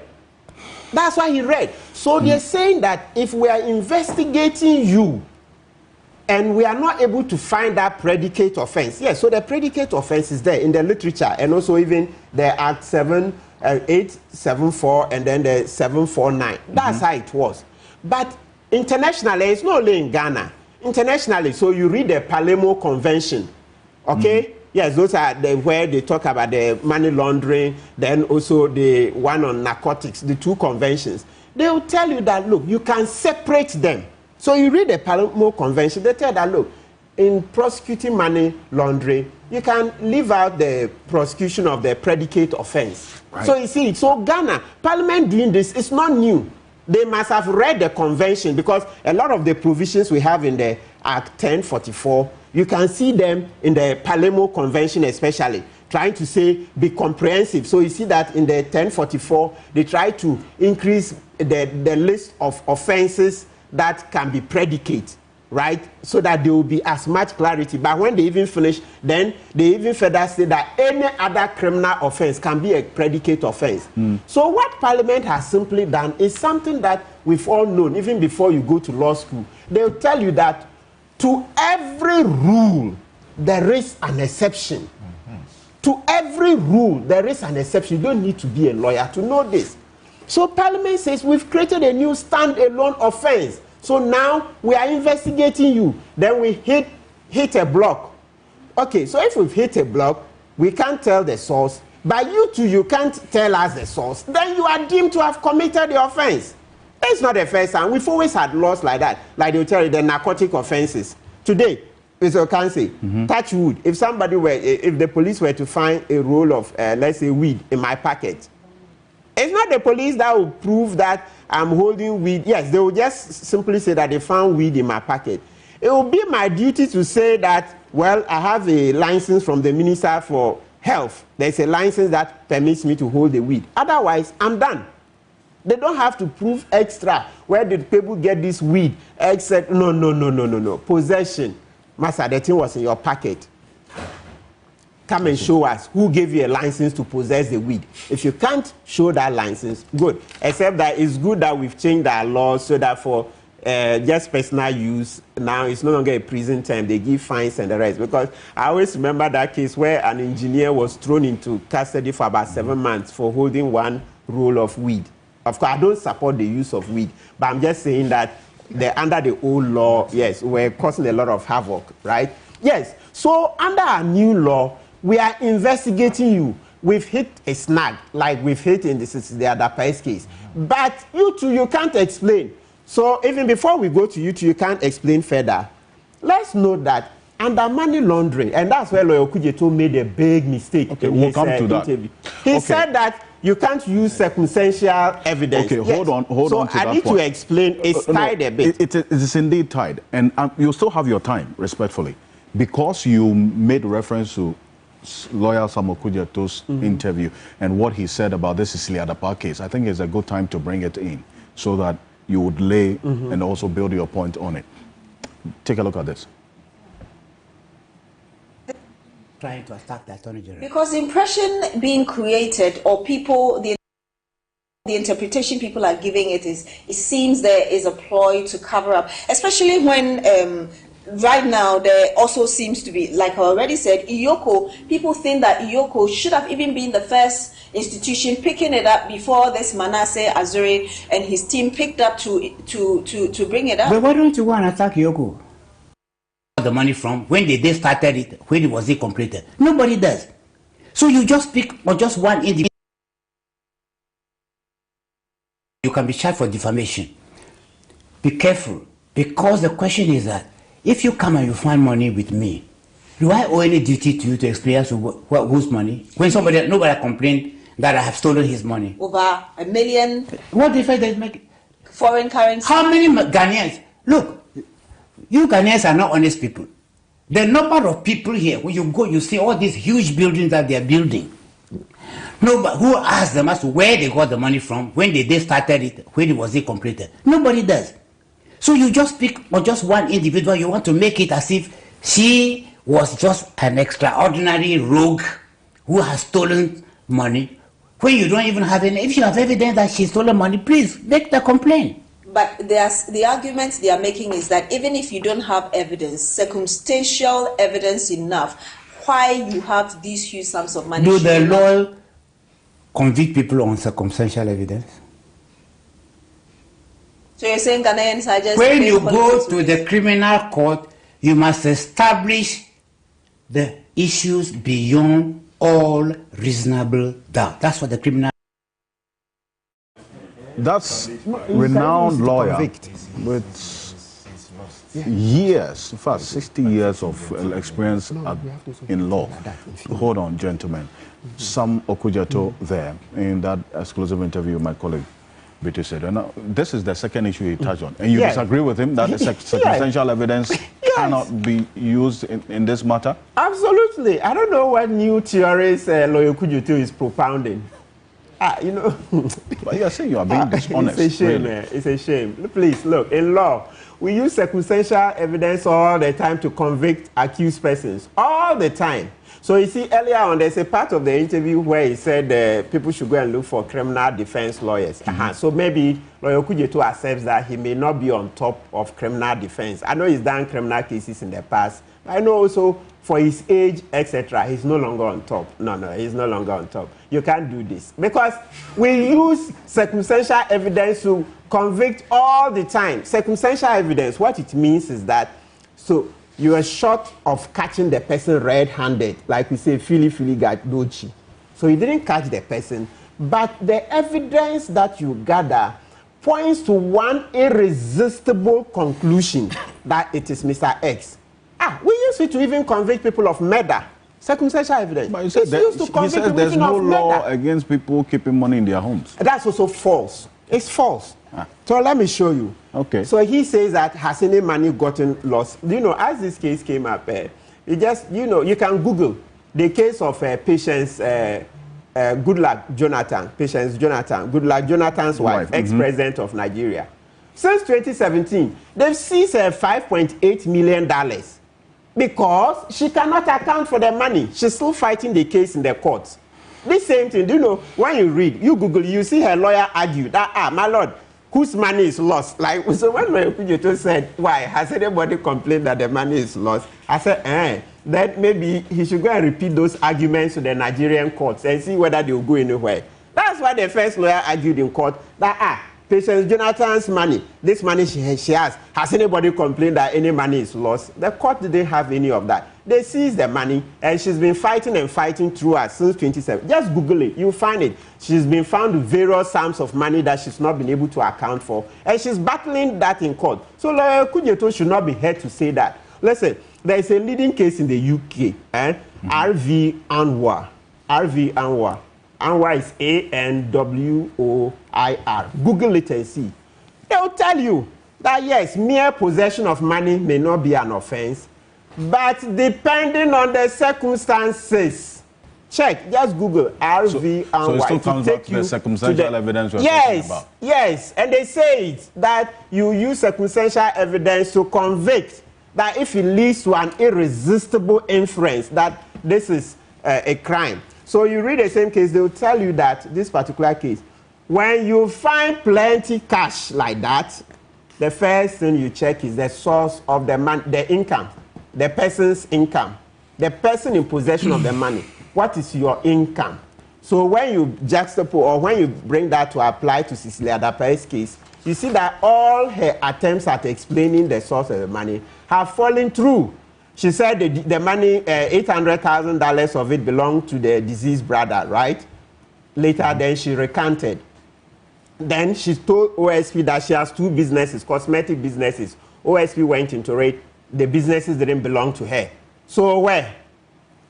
And I think the last time, Honorable Kofi Adams mentioned the issue about getting a permit from Parliament to do any business. They don't even have such a permit, etc. So when Tiwa says she cannot make a head and tail of the case, then I'm like, oh, maybe she hasn't read the cases. That's why I said she should go for the docket and invite some of us who will come and help her. We would help her. Because they say when you find plenty money like that, the next thing, start the investigation is, where is your income? Show us how your income can translate into this. And if you cannot, in circumstantial evidence, there will be an inference of what? A crime. And then note this, please. So the UK, in fighting the money laundering cases, they tell you that, listen, the predicate offense they've even been talking about, look, now what they do is that they don't have to convict you, and which we have also copied. And also, they don't necessarily have to prove it to the max. All they need is, okay, if it's money from tax evasion, you will simply show the facts that make you, as prosecution, believe that this is money from tax evasion. They don't need to know who are the persons involved, where did it pass. No, those further details, no.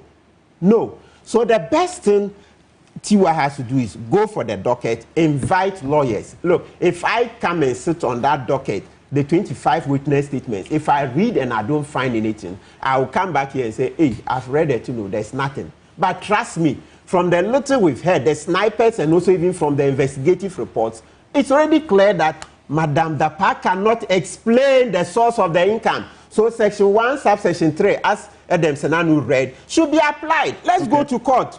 Let's go. Let's go. Don't do this. And that's why I told that Godfrey Dami is part of that grand conspiracy to free Madame Dapa. Why? Because last Saturday, whilst we were here talking, he went on Newsfile and in Joy FM, and in trying to defend Madame Dapa, he spoiled the case. One, he said that, Iyoko had done a comprehensive investigation and found nothing. Meanwhile, this letter here, that's the Iyoko letter Paul Grace has printed out. They said they just reviewed the docket. But Attorney General Godfrey Dami was on Newsfile where he said investigations were complete and nothing was found. Meanwhile, this same letter also says that you can commence investigations. You can commence investigations. So if Madam Tiwa had finished investigations, why would Evelyn Kilson be saying commence investigations. So look at the last but one paragraph. It says, even though as part of your mandate, you could commence investigations into the sources of the money found in the home of the suspects, we do not find this necessary since this office, before the reference by the OSP, had instructed the police service, blah, blah, blah. So he said, you can commence. Meanwhile, Godfrey Dami was on TV. Oh, it's done, there's nothing. So you see the grand conspiracy just to free Madame Dapa. Well, it's such a shame. The element of hypocrisy and also this dishonesty that Samakujeto talks about. Palgrave, see, these are the monies that were found at Cecilia Dapa's home. And then if you tied into the details of Section 1(3) of the Anti-Money Laundering Act, it tells a story. Take a look at this. The $1 million that was part of the monies stolen, plus the 300,000 euros, talking about 350,000 CDs. I don't know if that's disproportionate to the income or proportionate to the income of a minister of state or other known sources. We're talking about the other valuable items that were stolen, 95,000 worth of clothes, $35,000 worth of handbags, $1,400 assorted perfumes, $95,000 assorted jewelries, 95,000 CDs worth of assorted kente, and the list goes on and on.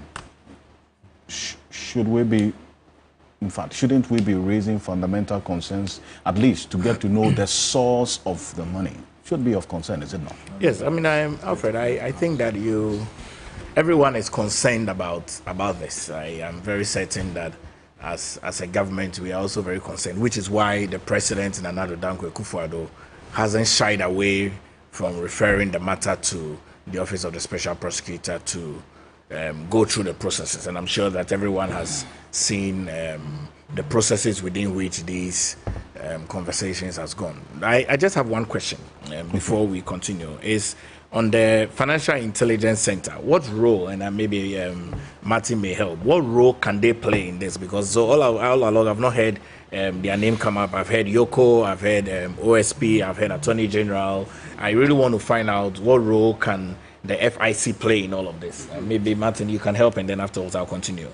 Yes, so as far as I'm aware, from the Act, the banks are supposed to pass on to them the suspicious transaction reports. So there's a limit, of course, though it looks like the limit may be a bit low, about 50,000. So if you're doing more than 50,000 a day, then, and the banks have grounds to...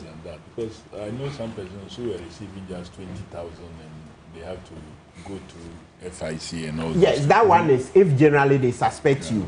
But let's say once the limit is to make sure that people doing above the 50,000, those ones should automatically. But if you are below and they see that you look like a Sakawa boy, or politically exposed person. Thank you, politically exposed. You like the technical terms. Good. Then that one. So those are to go to FIC.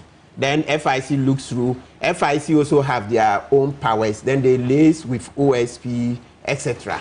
Okay. So having answered that, I just want to also find out why hasn't this matter come up for FIC to look into? Well, it depends on the investigations. I mean, I think part of the concern so far has been money she received through people who came into the country with bulk sounds. So those issues have come up in the investigations. That some people came into the country carrying hundreds of thousands and didn't declare. So it depends on how the money got to you. The question is... And FIC was also involved. Yes. They helped OSP.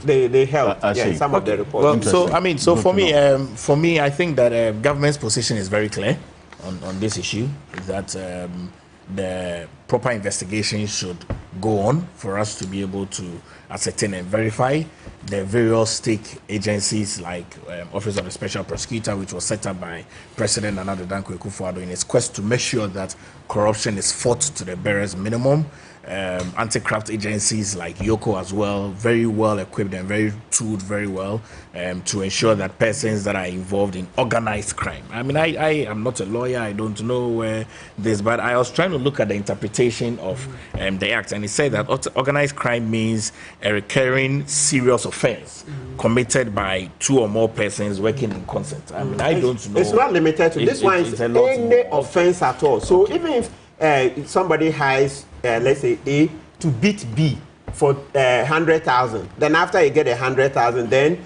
A now seeks to set up a boutique or business. Yes, that will still be a process of crime.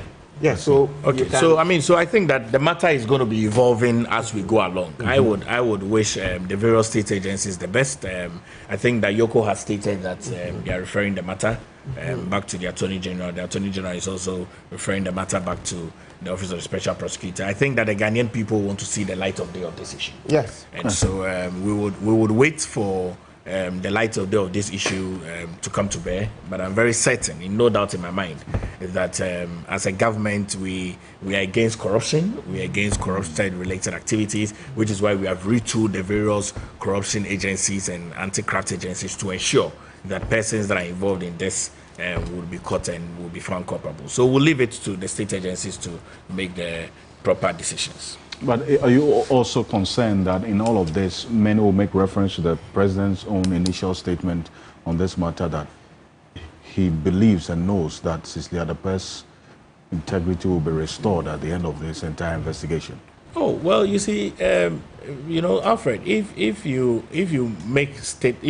hold on to statements of that nature, right, you would want to think that it would influence the processes. I mean, I think that the president made the statement on the personal relationship that he has with his appointee and the journey of friendship that they have had over the years. And so I do not want to state that the statement that the president made would influence any matter.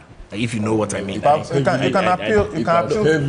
Oh, I don't think so. I don't think. Appeal to the president not to make comments. I don't think that. I think that he made a statement based on his position of knowledge of who Madam It makes us so uncomfortable when the president does. He made that statement. It's telling on the integrity of how he knows Madam Cecilia Dapa to be. He could have done it in the quiet. So I think that let's not hold much on that, because it won't influence anything. If the judges find her to be culpable, they would take her through the right processes in the investigations, find that she's been involved in money laundering or she's been involved in corruption, all of that. I mean, there are required regulations that. Well, I don't think that there's any manipulation. I don't think so. Okay, I don't want to state that the words of the president is influencing the processes. Okay. If the words of the president in this letter is anything to go by. Okay, so you see, in 1998, when I was a first-year student, we started our first year in Legon from level 200. Also, I went to 6th form. My philosophy teacher, Dr. Helen La, they used to call her Ajwa Kambu. Ajwa Kambu. As she finally passed her mathematics course, she was doing some mathematics course. She's in the University of Dar es Salaam. I've met her a couple of times. Dr. Helen La taught me a priori knowledge and a posteriori knowledge. He said, when we talk about a priori knowledge, it is knowledge gained based on one's own self-reasoning without empirical proofs. Okay. It's a priori knowledge. Now, I'm surprised you asked this question, because that was going to be the angle from which I was going to give my contribution in this particular matter. I think all of us are looking at things from different perspectives that, well, are good. But I think the crux of the matter, as far as I'm concerned, is that President Akufo-Addo offered an a priori clearance to Cecilia Dapa. Exactly. And it appears no one wants to stand in his way. Yeah. President Akufo-Addo offered an a priori clearance of Cecilia Dapa, and none of the state institutions want to stand in his way, because he's a political king Kong. Everybody fears him. even heads of independent institutions that are quite required to assert their independence and power, they are afraid of him.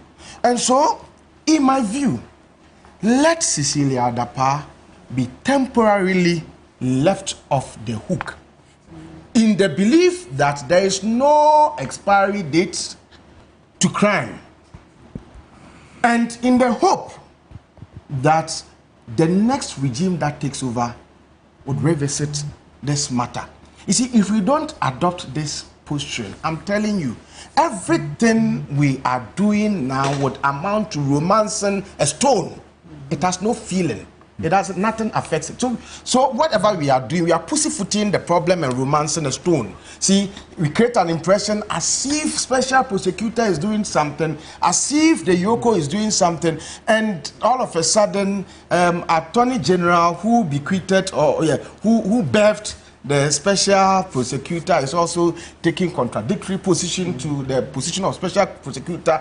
You know, in that kind of, child's play, we are romancing a stone. The April clearance was given from day one, and none of the heads of the state institutions responsible for helping to unearth whatever went on is interested in doing things that would go contrary to the position of the political King Kong. And so, what are we doing? We are romancing a stone. Let us leave it. Let the woman be temporarily left off the hook, in the hope that the next regime that takes over power would bring back the issue and deal with it according to law. Because we know that there is no expiry date to crime. And so, whoever takes over, there is a lot of hope and expectation from Ghanaians as to what you can do and what you cannot do. And we hope and believe that you would not disappoint. And Martin has always been saying off camera that the next regime, headed by whoever, would have to live up to expectation. Otherwise, then it means all of us, we have to lie on the floor and roll. Excellent. And just to demonstrate. Maybe we're going to demonstrate in a manner that maybe Ghana may not have witnessed before. But we hope that our hope and expectations will not be dashed. Thank you. Thank you. So these words, in the view of Palgrave, that it was the president's own view, his personal view, cannot be limited to the president's personal view alone. That I am confident, like you, that at the end of the day, quote, your integrity whilst in office will be fully established. I wish you the very best in all your endeavors. This, in your view, was just a verdict, not just a statement from the presidency on this matter.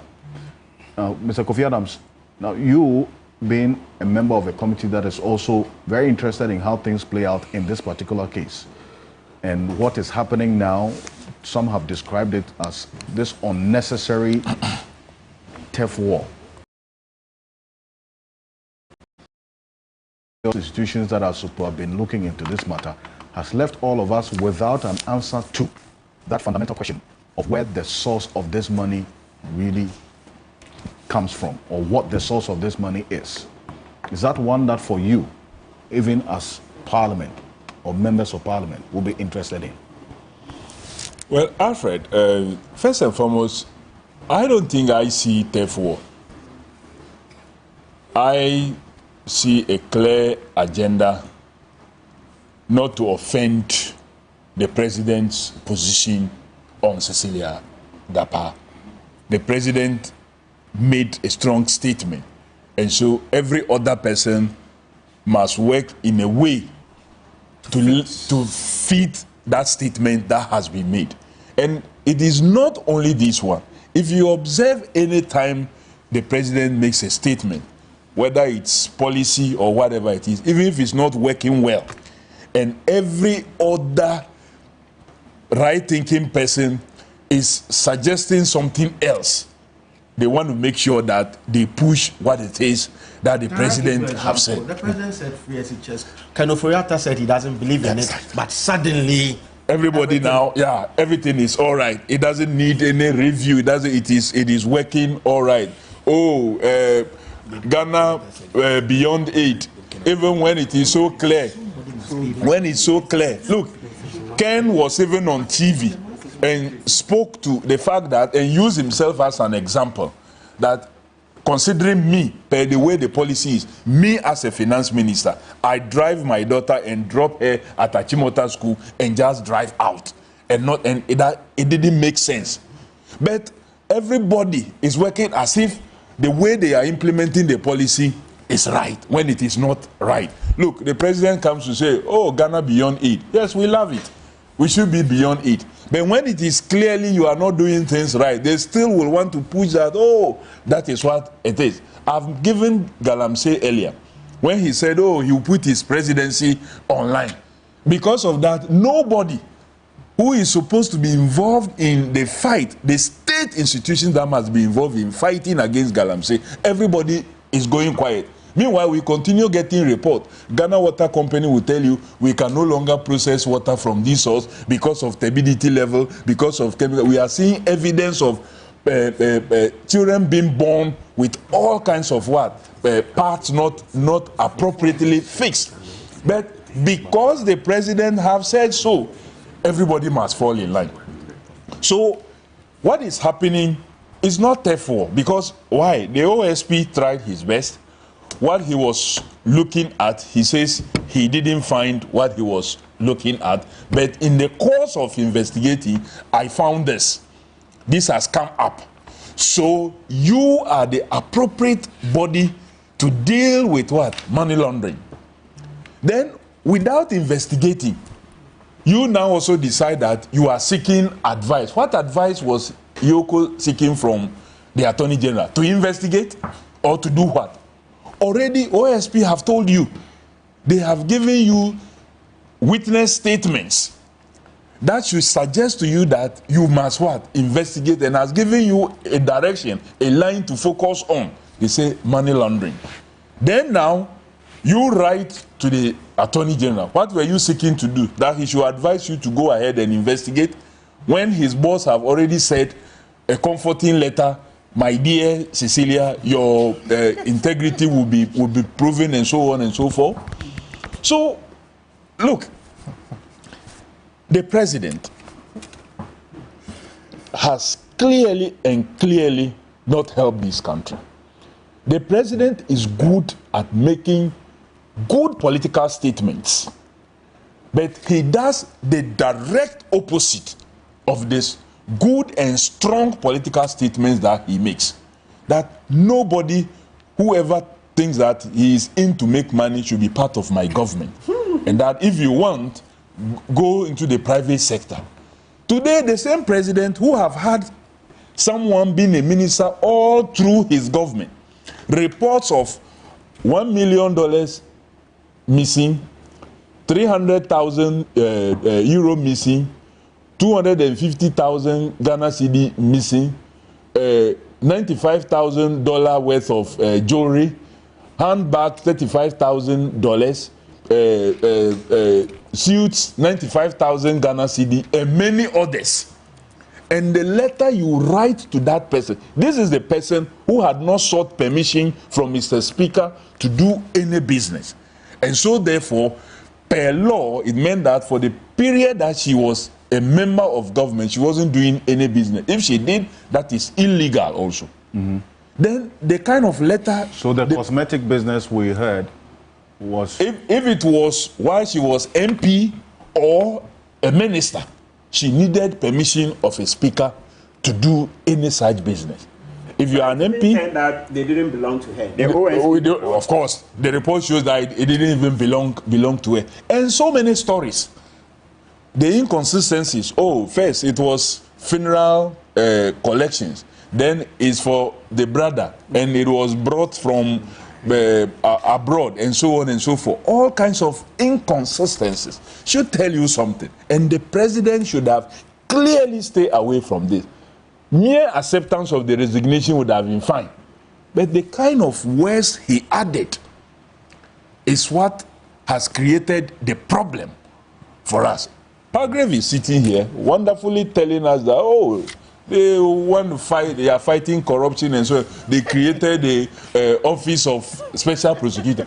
The first prosecutor that was appointed, what was his parting words? How did he leave the place? He left the place, mother serpent of corruption. How did he leave the place? Palgrave, when he was leaving the place, he said no. He didn't know. He was dealing with the mother serpent of what? Corruption. So what does a mother serpent does? It gives birth to small serpents that will be practicing it at all other places. The second one says, Ankunam, you are a better, you and Prof speaks better account here than any one of us. When somebody say Ankunam, what does it mean? Every other person. You mean Ankwanuma? Well, Ankwanuma, that's the song. He says Ankwanuma. That's the whining song of Kisi Jabe. Yes. Okay. Yes. What? How is he behaving? He says he has been left alone. So he is doing the little that he can. So kind of completely abandoned, left naked. Well, and they went after him when he exposed some of the challenges he was facing. Government spokespersons, government spokesperson went after him. That he was asking for this, he was asking for that, he was doing this just to undermine him. He's asking for bulletproof. But he's asking for bulletproof. They came after him. And that's even necessary for his security. For his security. Yeah. If you truly care that you wanted him to do the work as you claim, would you be going after him? And now the next issue we'll be looking at ours. You have exposed the security arrangement for your special prosecutor. Then you don't want to release a report. SML report that it's a security document. We will come to that. So clearly, Alfred, for me on this matter, it is just an attempt. And like Prof said, this is temporal. Okay. This is temporal. Whatever it is they are doing, they have chosen a path where, we realize that the previous government allow openness to prevail in many of the areas. They open up. They did national service investigations, brought it out. When we went for JIDA, they brought it out. When Brazil happened and people were unhappy about certain things, they established a commission of inquiry that published the whole thing live. So they exposed a lot of things and it was used against them. So for us, let's behave like the ostrich. Let's bury, once the head alone is in the sand, we don't care about the big body that is out there. And that, so Ghanaians could free us. We will not free them. All right. Thank you. Ghanaians are worried. We are aware of levels of corruption. We are aware of what is happening. They better at least begin the process so that tomorrow, at least we will judge them right now. You started a good process of correcting the wrong, but not the way they are going. Thank you. Senano would have to leave us, but just leave us on this word that, Samuel Kudjato says, for the likes of you, anti-corruption CSOs, instead of just focusing all your energies on Sisi Adapa alone, there are others who have $1 million in their homes as well. It should be of concern to you. I don't know this. Do you know? The people who have $1 million in their homes? No, Alfred, listen. In a minute. I think that Uncle Sam should not have spoken to you at all. Why? Because I'm aware that his firm is representing Sisi Adapa. And for conflict of interest reasons, this should not even have happened. It puts him in a very, a very uncomfortable situation. So, first of all, that should not have happened. But having said that, please, can Uncle Sam give us a list of all the people he knows who has $1 million in their rooms? I don't know any. I mean, really, do Ghanaians have $1 million in their rooms? He's a lawyer and a member of Council of State. So it's as if this is now tried to knowledge. Everybody knows. I think that, given the historical influence he's had on this country, we should take this particular interview as a blip, put it aside, relegate it, and look at, yesteryear, some of the things he said and focus on that. I don't want to make any other comment on this particular issue. Thank you. All right, thank you very much. Madam Senano, co-chair of the Citizens Movement. In other words, he's apologizing on behalf of... It's all right. And also heads the Advocates for this Christ. This indirect way of apologizing. It leads us into our next issue. That's the decision by the presidency in response to the RTI request of the Media Foundation for West Africa. They've given reasons why they are not going to release the SML full audit report, but there are a number of your messages here. I'll run through them before we get into that issue. This one here says, some lawyers say the manner OSP handled the case, especially his inability to meet the deadline set by the court, has made the case null and void. You say. This one here from Papa Bisu says, hello, Alfred, the whole system under the Nados regime, it says issues of governance is a matter of concern. Best way forward, let's have a rethink, you say, Papa Bisu. And that's a question to Professor Ransford Jampo. This one here also says, okay, right. Another one from Van Dyke. Ronnie, thank you very much for the message. This one here also from, okay, somebody in WA. I don't get the full details of the message. This one is asking if the Electoral Commission's role that this person is playing, Etienne is playing, is part-time or full-time. I think it is full-time as far as I'm aware. Hadi Pig Farm says, all that left in the minds of the MPP communications just is confusion and weak thoughts. But I commend Palgrave for his position on the issues this morning. Prince Henry Koforidia, good morning, Alfred. The current Electoral Commission led by Jen Mensah is one that has to listen to the concerns of the people. Will the EC take the cost of these people in terms of the persons who are traveling long distances? And Mr. Amwa Ajiman, Mr. Ajiman, and then Grace as well, send me a message. Alfred, good morning. Kindly tell Mr. Martin Pebu we are on the same schedule with him. Cable and wireless also had lights out. He says they have drawn their own timetable. Thank you. This one here from Richmond, Dogbe, says in Tama West, the only place to go register is in Community 2, Electoral Office.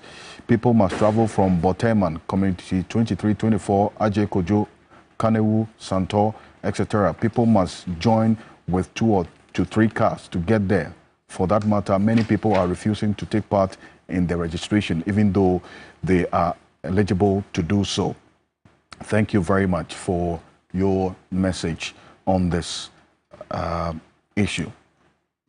Now, Richard Ahiagba posted something on X, something to do with a statement that Professor Ransford Jampo made. Richard Ahiagba is the Director of Communications of the MPP. He's watching this program. He says, I strongly object to the revisionist narrative of Professor Ransford Jampo regarding the fundamental principle of the balance of power among the 3 arms of government. The principle is an absolute cornerstone of our democracy, ensuring the equality of their powers, regardless of votes or the percentage of the votes. Therefore, it is dangerous to promote any viewpoint that suggests that the balance of power should be processed based on votes, as Professor Jampo suggests in his submission on TV3. Key point. While we may call for the Supreme Court to act swiftly, we must maintain the integrity of the principle of balance of power.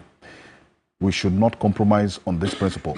Professor Jampo has responded, says the 3 arms of government have the same power in the theory, but in practice, the executive president, for so many reasons, is a political King Kong. You know that in any democratic practice, sovereign power would rest more with Parliament because it is truly of a representative nature. Thank you very much. I have 963 of your messages.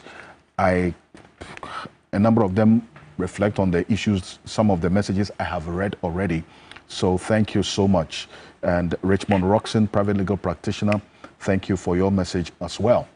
SML and GRA deal. This is the response that the presidency has for the Media Foundation for West Africa's request. We put it on the screen right now. The president made reference to a number of provisions within the Right to Information Act. Manasseh Azuri-Awone is joining us on Zoom in a bit. Just a quick comment on this matter. The presidency says exempt information for the president or the vice president, section 5 of the RTI. 1. Information is exempt from disclosure where the information is prepared for submission or has been submitted to the president or vice president for consideration.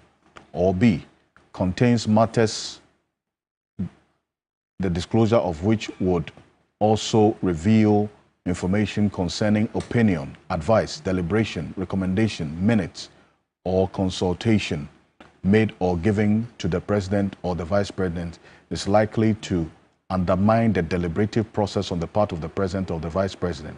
Manasseh Azuri will be joining us on Zoom in a bit on this. But I'll start off with you, Lawyer Martin Pebu. This position taken by the president, he makes reference to the clear dictates of the law, reason why he declined this RTI request. What's wrong with that? Quickly. Read the law. What do you mean? Absolutely. It's such a shame. What do you mean by the law was misread? We'll show you section 17 of the law and other sections that require that he should disclose. So that part that he read, that section 5, he didn't even finish it. But let's go to 17. 17 makes it clear that in cases like this, where there is a bit of evidence of crime, etc., you must disclose. You must disclose. So the president, I'm sure they did this to just prolong the debate whilst they are testing our pulse. So Professor Jampo, please come very hard on them. Maybe we should have a demonstration on this matter. Perhaps if you do, then have demonstration. No, let's demonstrate. I don't like it because I'm in school, so now I'm constrained. Okay, gentlemen. We have to demonstrate on this matter. So, counsel, what do you mean? Don't do that. Oh, because 2016, they published the GIDA report. Okay. Is there any wonder why President Kufuor's best mark on corruption so far is 43, which is the worst mark GM got? That's why I voted for Kufuor.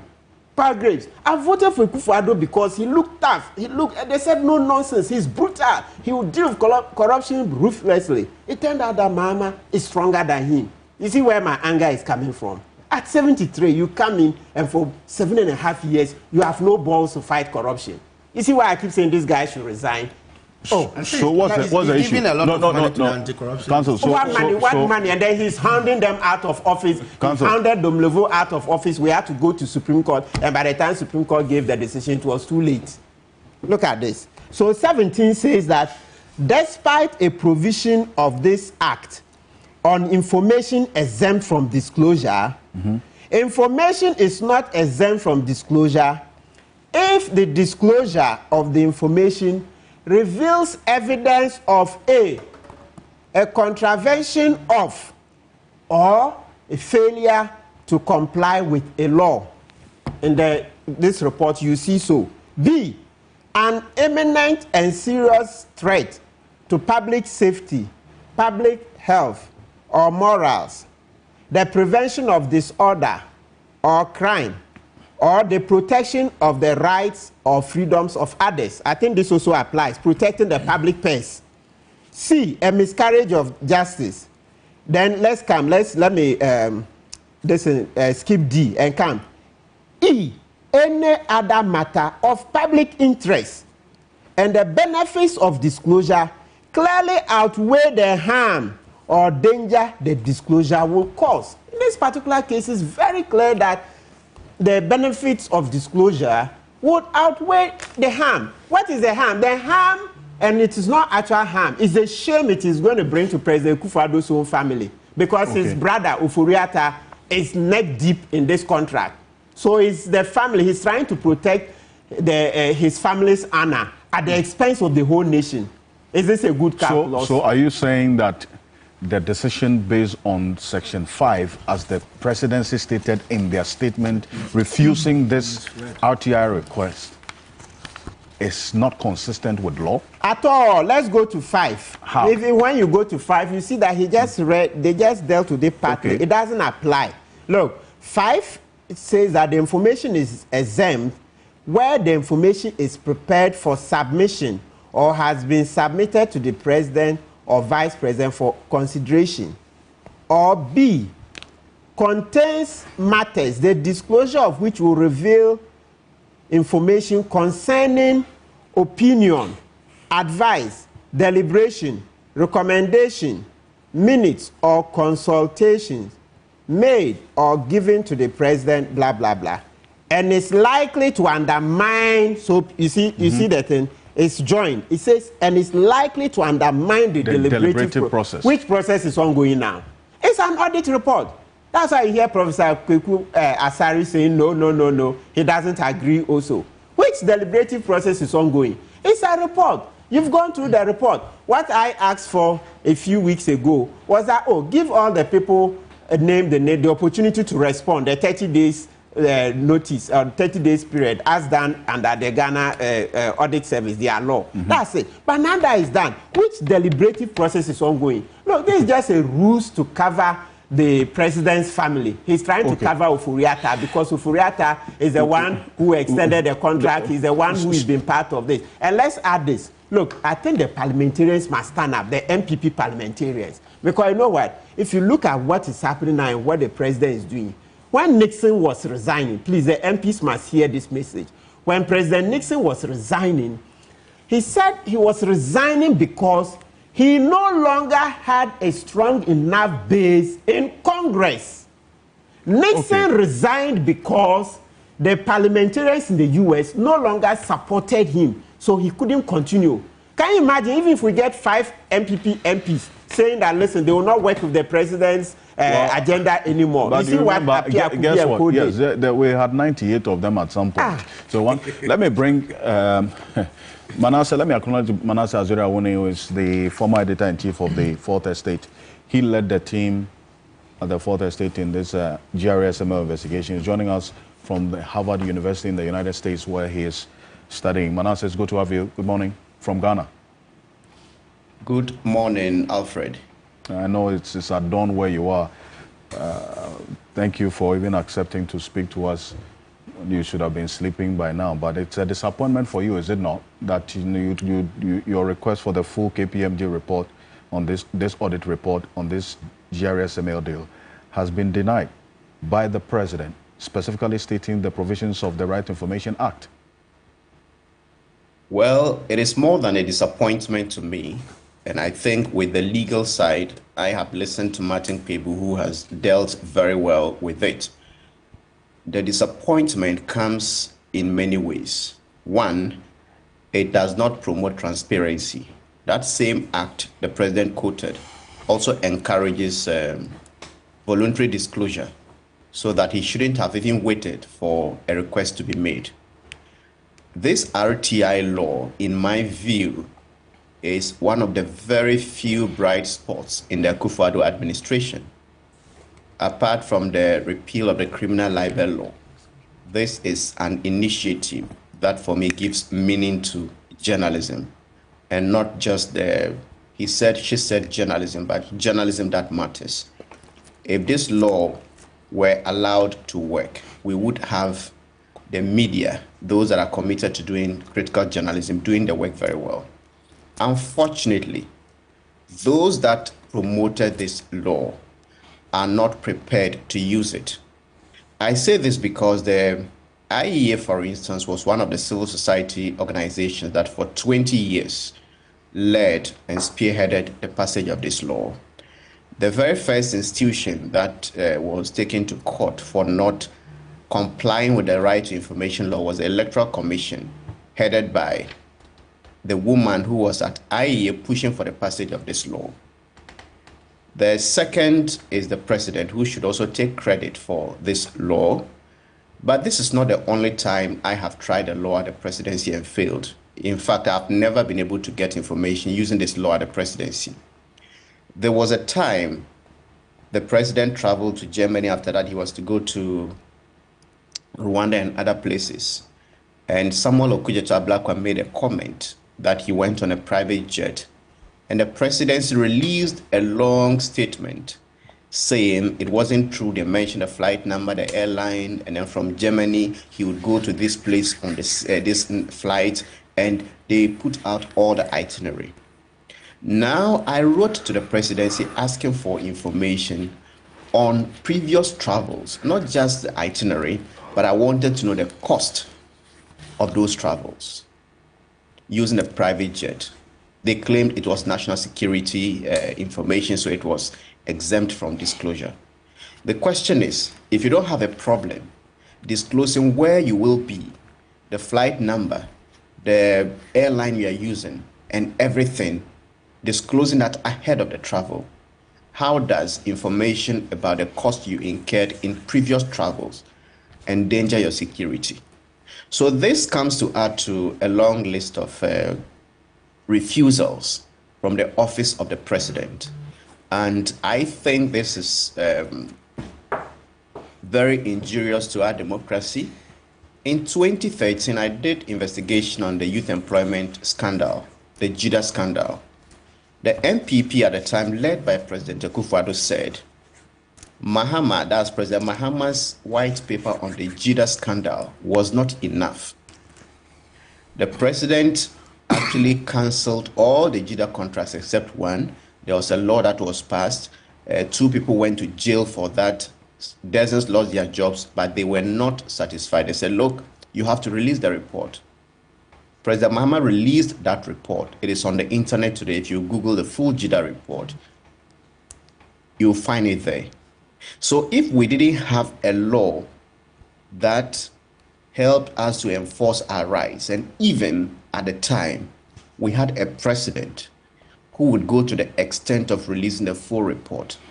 Now, not only do we have a law, but a president who passed that law, the one who told us back in 2016 that he was a stickler to the rule of law, a defender of press freedom and everything, is now there and thinks that a report which he claims has, that he's giving out the details of what is important and all of that in the report, what else is stopping him from putting this report out there? Right.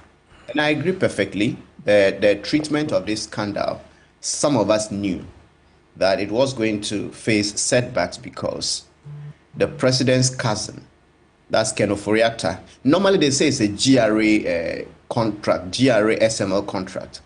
If you look at the letter that occasioned the over $100 million a year contract, it was from the finance ministry. And then that letter said the finance minister, who was Ken Ofori-Atta, had determined that this should be done. So the principal actor in this deal is the president's cousin. Right. But he is the president of Ghana and not the president of his family. So he should release that report. I don't think when he was opposition leader Akufo-Addo, KPMG would have done that report for him.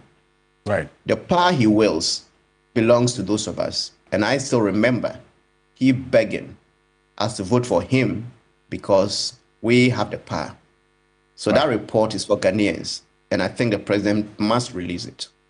And I'll say thank you. Palgrave, on this, why are you refusing to release the report? So I think that... is he the one keeping it? Well, it's a difficulty representing the government at various stages. But really, I think that... We'll tell them that they make it difficult representing them. Yes. I think that it's important that we put the situations in context for me. The president asked GRA to cease SML from operating, if you recall, and their contract was halted, and asked KPMG to do an audit of businesses that they had done over the period. And the report came to the presidency. The president reviewed the report, issued a position paper on it, and gave 4 recommendations. And I'm sure that the Ghanaian people are aware of that. In the request from Media Foundation for West Africa, and I'm very certain that the president has a lot of respect for journalists and for media personnel, and especially for the filth realm of the estate, because it is his presidency that has brought about the RTI, and we must credit that to him as well. But in the last but one paragraph of the president's response to Media Foundation for West Africa, it says that the full KPMG report comprises opinions, advice, deliberations, and recommendations that are integral to the president's deliberative process, and therefore qualifies an exempt information under the various sections that lawyer Martin Pebu has elucidated about. But really stated that understanding the public interest in the GRA SML contract, the president has published the principal findings, which is what was published a while ago when he gave the position, but he gave the recommendations as well. Is that the principal findings and recommendations of the KPMG report is in a detailed press statement issued by the Office of the President on the 24th of April 2024. Right. And thus the public remains informed while respecting the statutory restrictions on the specific disclosures. I really think that, you know, when you are involved in state work and you state like my friend in Harvard is stating that Kenneth Oriata is heavily dipped into this. I think that those statements, we should refrain from those statements because there is no evidence of the former Minister for Finance, the Honorable Kenneth Oriata, being involved neck deep in SML's contract or even owning SML. Say you don't know. I hear all these things and I don't think the fact that you see, if you look at the specific KPIs that SML was given in it, you realize that they have even saved a lot more money for this country. No, really, I think that. Thank you. It's important that we state that. But I want to state emphatically that Kenneth Oriata has no dealings with SML. He does not own SML. He has no relation whatsoever with SML. And I think that is. So, do you support the call for the report to be released? I support the recommendations that the President Nana Dankwa Akufo-Addo has given in the statement when the KPMG brought out the report, and I also support the fact that the president has stated that the report comprises the report comprises opinions, advice, deliberations, and recommendations that are integral to the president's deliberative processes. It's not everything that comes to the presidency that you would want to make public, and everybody on this panel should know that. That is not everything that can be made public. And so the parts that must be made public is what the president has made public. For example, yes. Well, all right. So for me, I am unabashedly glued to my widely articulated position on this SML deal. But that aside, I honestly do not see why the President of the Republic would refuse to release the entire report. When some of us wrote publicly to him, compelling them to even come to acknowledge that they have received the report and they were studying the report, we also urged him that as a matter of public interest, the entire report would have to be released for the consumption of the good people of Ghana. And so I honestly do not see why the president would not want to do that. Refusing to release the report, for me, is an unnecessary show of power. It's an unnecessary show of power, typical of power drunks. People who are power drunk would want to show power unnecessary. You know, kleptomaniacs, they steal things that are unnecessary. They steal things that they don't need.